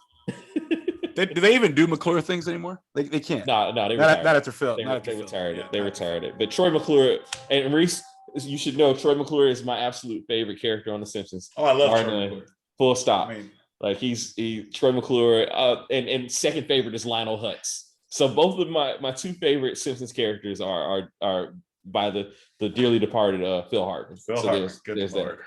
Troy Lionel Hutz is a favorite because of there was the time when he was staying in the YMCA for whatever reason, and somebody wakes him up in the middle of the night. He's like, "Don't touch my stuff." He just is like ready to go. And he changed his name to Miguel Sanchez. I don't know why I remember all these things, but what's the thief's name? He's like, oh, Beta. What's that? Oh, Snake. That's Snake. Yeah. Yeah. I love that guy. Yeah. So Reese, that was our Simpsons corner. That's all. That's the most you're gonna get out of us from the Simpsons. I'm sorry, bro. And you mentioned you did bring up a Homer and Bart earlier and talk about the fathers and sons. So I did. Yeah. And I always loved the Stonecutter song. Yeah. Oh yeah. Me being Stonecutter myself, so I always loved the Stonecutter song as well. Yes. Touche. Yes. Indeed. So we talked about societal impact. Let's see here. What else? What's your favorite scene? What's your favorite scene? Okay, so I mean, I think you talked about it. You talked about your favorite line. I mean, actually, you kind of said it. I haven't said my favorite scene, but go ahead. What is? Besides what I've talked about, because I mean, obviously the scene is in my backdrop. I love.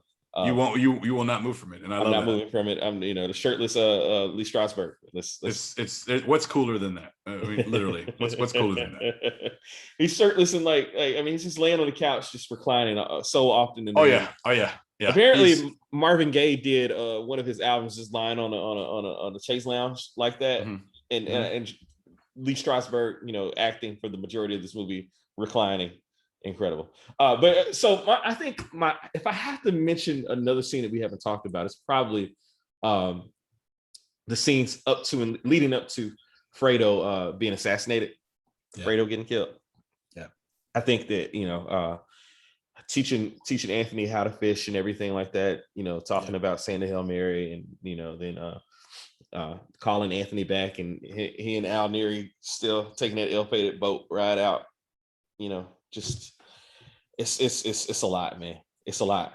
It is a lot. Go ahead. I'm not. No. I was gonna say. So that's the other one that I haven't mentioned that I love. So what are you gonna say? It's probably you want to talk about emotion.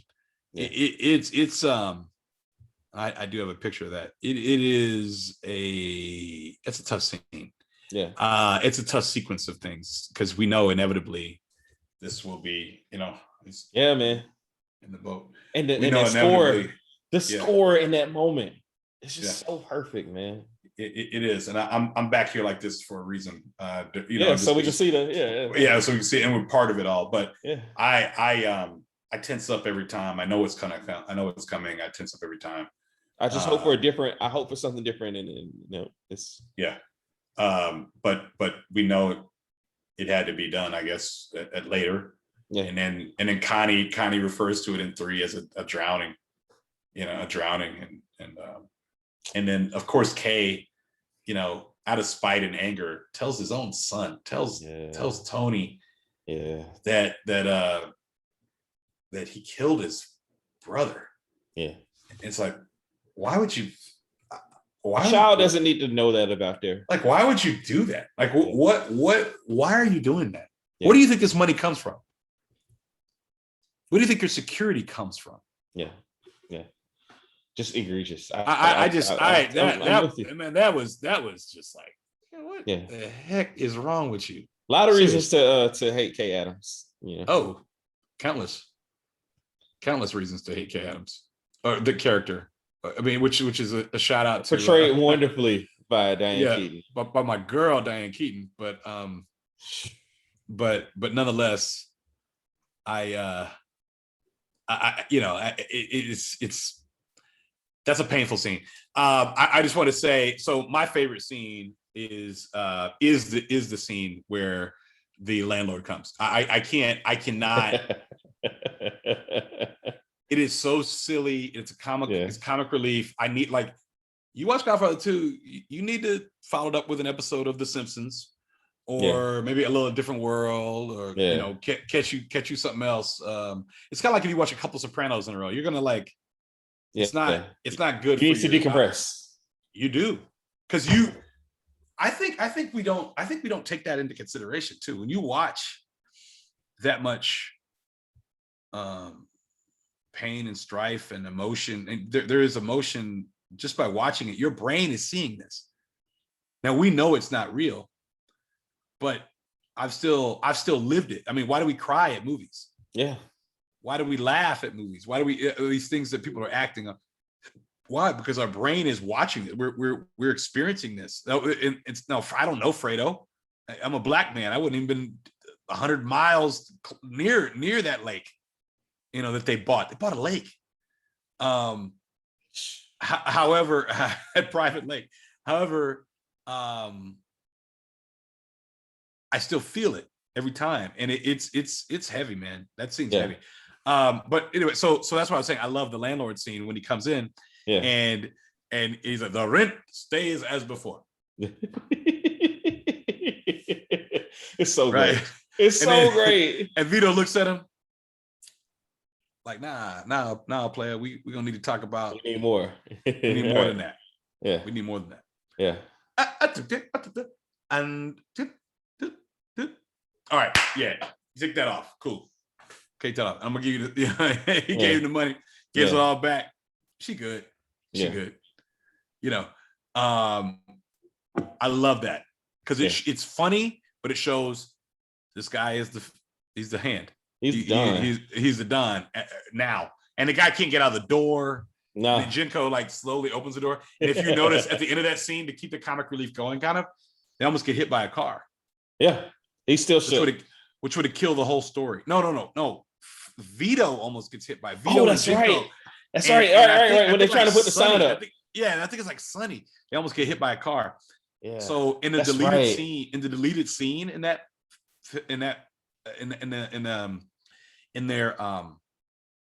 their factory, deleted scene in 2, in their factory, there's a guy making music, and he has a son named Carmine, right? And it's supposed to be like an homage to Coppola's grandfather. Like there's somebody figuring out the Godfather tune. Okay. But he's playing like a piccolo or something like that. I see. And his son is playing like a flute, and his son is Carmine, and he's like, oh no, not too loud, Carmine, not too loud. And so it's like, the guy's working there, and Carmine's playing the flute. And it was like a sweet. If you watch the epic, it's like a sweet homage to his dad, to Coppola's dad. And that. Okay. But I want to get back to what you were saying about the women. I thought Kay was strong. I thought she was. I thought she was defiant. I thought she was everything that she was supposed to be. I thought Connie was great. I loved her arc. Women in these films really are afterthoughts in 1 and 2. Yeah. But I thought that they, for what they could do, they fought for their space in that. Yeah. And they truly represented, and I thought they did a great job. I just want to say that I thought they did a great job. I got another line that I love, man. Oh, please go ahead. Because I quote this so often. In my home, in my bedroom, where my children come and play in their toys. Where my wife sleeps, my children come play in their toys. It's real. I don't. Oh, brother, man. I pray. I'm on my knees every single night asking God to protect my home. Yeah. And in the corners of my mind, is that scene. Yeah. Yeah. Is Michael inching forward to try to get Kay. A pregnant Kay. Yeah. Michael, why are the drapes open? Why are the drapes open? That means they're gonna have people all up in their house. Yeah. No protection. Yeah. None. Yeah. you don't know we don't know what's happened. Yeah, man. Oh, great line. It's at the birth of yelling. Pacino, he didn't yell too much in the first one, did he? He didn't yell at all except for no. Tell Apollonia get out. Don't drive. Right. This is the birth of that scene. Yeah. Yeah. Well, we ultimately leads to to Heat, where I think Heat and Devil's Advocate. Any Given Sunday. I haven't seen Righteous Kill, but I'm just gonna say probably Righteous Kill. Yeah, he's yelling a little bit as Jimmy Hoffa in Irishman too. So. Yeah, well, he had to. Yeah, I mean, that would come on now. He had to do that, right? Yeah. But it's the soft voice Pacino. Yeah. That is you should be afraid of, not the yeller. No, yeah, I absolutely agree. And it's Michael's patience. Yeah. Waits for his mother to die. Man. Gets all the enemies. Yeah. He's gonna settle the score. Yeah. And never tell his enemies what he thinks. The only time he told anybody what he thought was when he told Fredo, that he was aware of the assassination plot. When Fredo's like, what's the how do you order a banana daiquiri in Spanish? Banana daiquiri. That's a hoof moment, by the way. Yeah, and he says, why did we talk like this before? Yeah. Man, with the hindsight of watching this movie, like that's him trying to confess right there. Like I'm getting emotional right now. That's what I'm saying. I'm getting emotional right now. When he says that, why did we talk like this before? Why did we talk like this before? Before what? Before what, motherfucker? Right. Before I love it, Joe. like before what, bro? Before what? I love before it. Before you had them shoot up my house that you live on a compound too. Yeah. Before what? And every now and again I forget that when he gets that phone call late at night from Johnny Ola, he lives on the house. He lives on the ground because remember when they shot up, Deanna's running all over. They're shooting outside my window.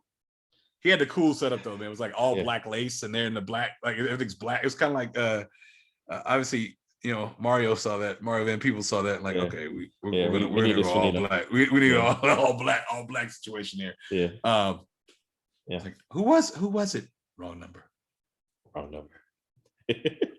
How's he not nominated? How is Cazal not nominated? What the hell? Where does this rank for you? Number 1. Ooh, the AFI, the Calvin Smith AFI number 1. Number one. The CMS 3 number 1. And that's not my favorite film. Okay, number 1. What then? Number 1. I mean, but it's the number 1 film of all. Like it. Like how you can. I understand. I got it. There's the MVP, and then I like how the NFL does. There's the MVP, and then there's the Offensive Player of the Year, right?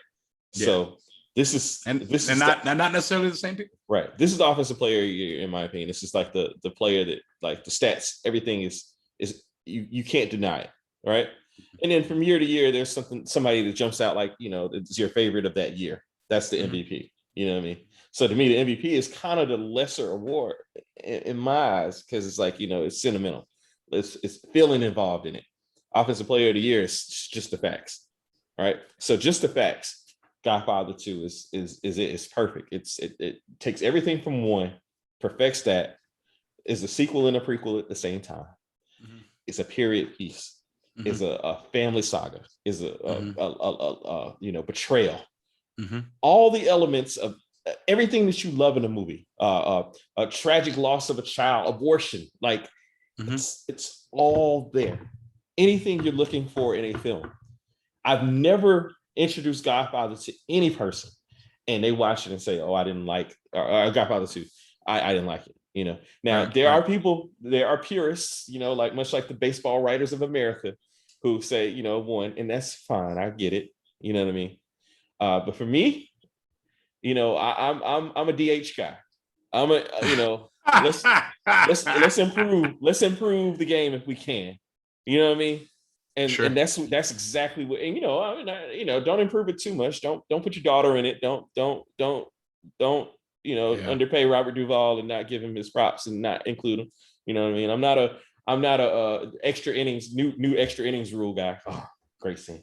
Not a new extra inning rules guy, but I'm a DH guy.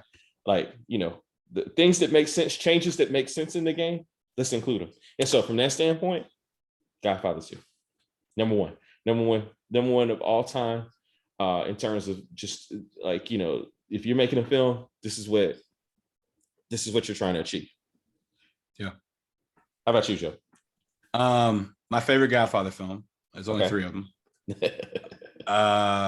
That's so got that.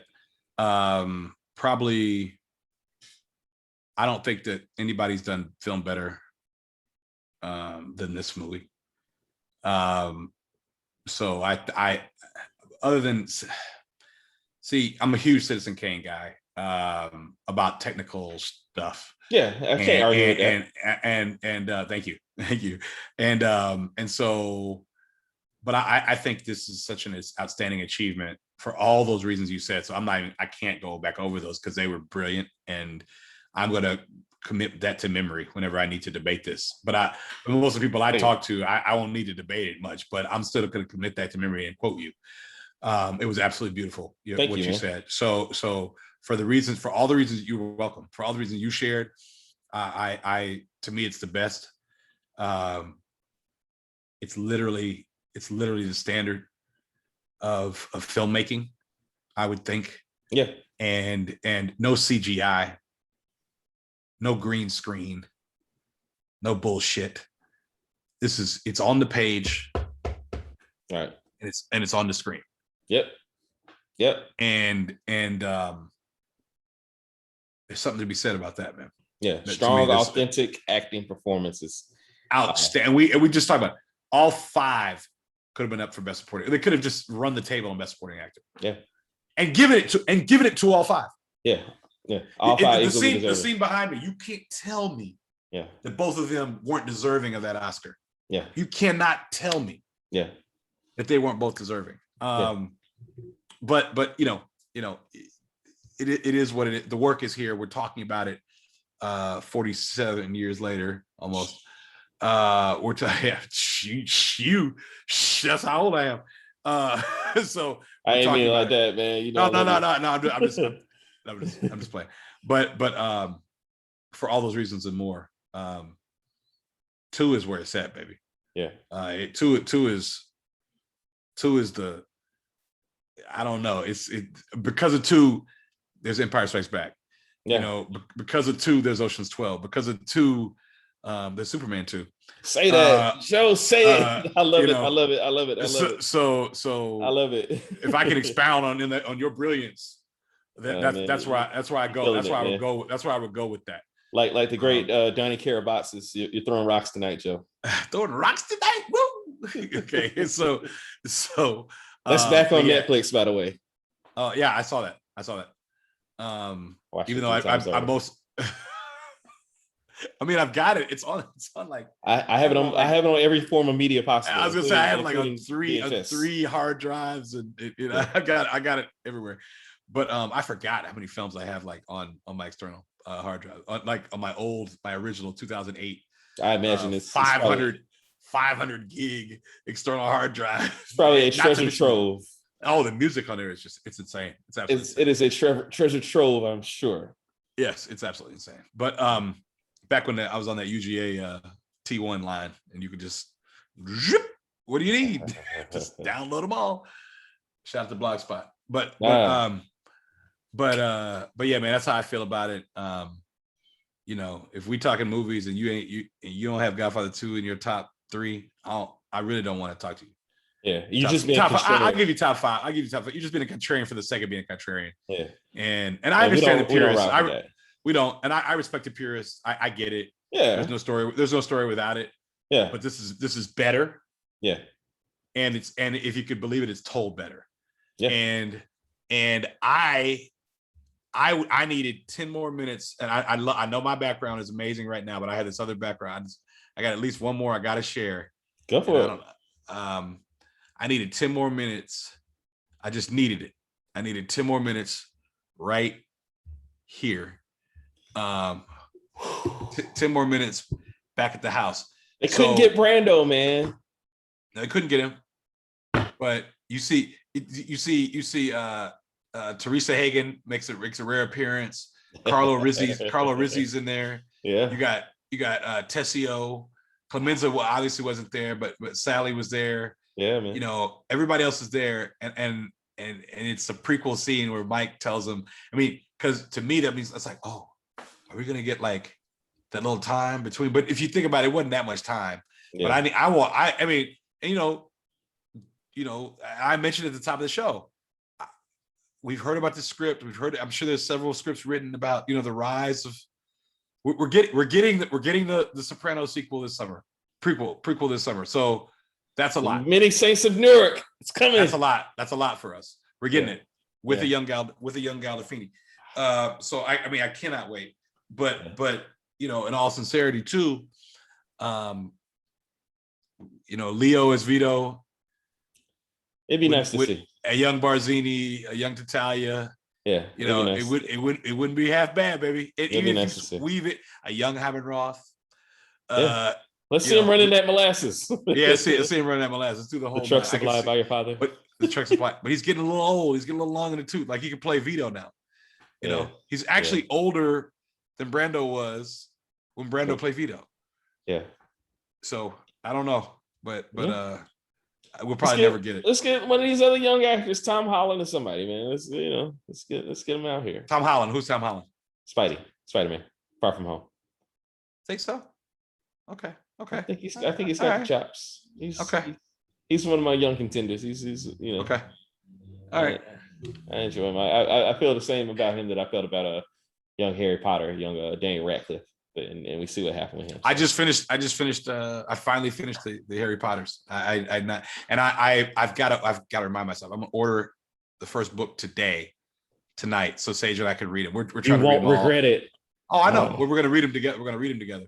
Nice. And so we can read them all by the time school Sage, starts. I'm so happy. She's like plowing through books right now. So yeah. So yeah. So it's a good time. Good time to be a father, man. It is. Agreed. Godfather 2, brother. We did it, man. Where are we going next? I don't. Was it me? I think I chose this. Oh no, you this is on my list. This is on my list. I never know my list. I don't know my list, bro. I don't know my list, bro. So you always pull it up. This is something that you do. Let's see here. Let's and by the way, the Lakers. R.I.P. Lakers. Oh yeah, it's over. R.I.P. Lakers. It's over. I just want to say that as a faithful Mavericks fan. I'm sad about Dame. You know, I wanted Dame to at least play one more game, but you know, the Lakers were becoming very tough to watch. So yeah, they don't have anybody. There's nobody there.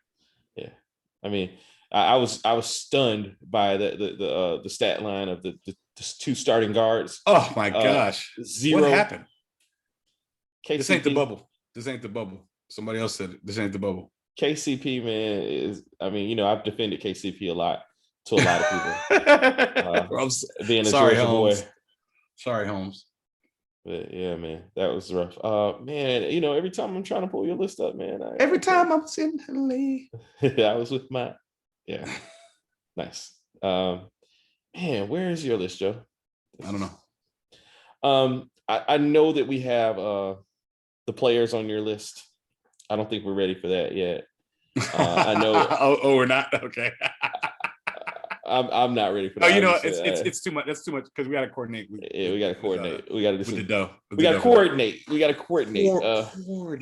Coordinate. Let's see here. There's Daughters of the Dust is out there. We got some TV shows on your list. Like what? We got some Entourage. We got some Curb Your Enthusiasms. What's another movie that's on my list? Is that it? I gotta look at my other phone, man. I'm sorry. No. You have two phones. No, it's not. I'm Kevin Gates, man. Well, actually, hold up. I can just pull up because I send it to your. I do it through your work email. So this shouldn't be. I don't know why this phone has other emails than the other phone. I don't understand that. They should have the same emails, but I digress. Couldn't agree more with you. I look Mahari up and I have nothing. Okay. Like it's weird that like, okay, here we go. I got you. Let's do it again. It's on your list. Yeah. Yep. That's it. Is it that time? It's that time. It's that time. Yeah. But wait, what else is there? But I'm feeling Let's do it again. Social Network. I'm game for either. Okay, let's do the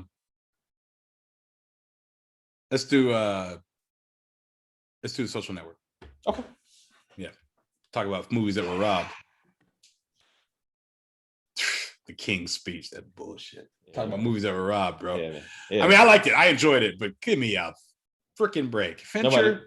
Nobody's watching King's Speech. Nobody. No, right now. If I invade 20 million homes in America right now, and nobody watching King's Speech. Ain't nobody watching the King's Speech. But if I pull the stats up for Social Network, Social Network is up and running.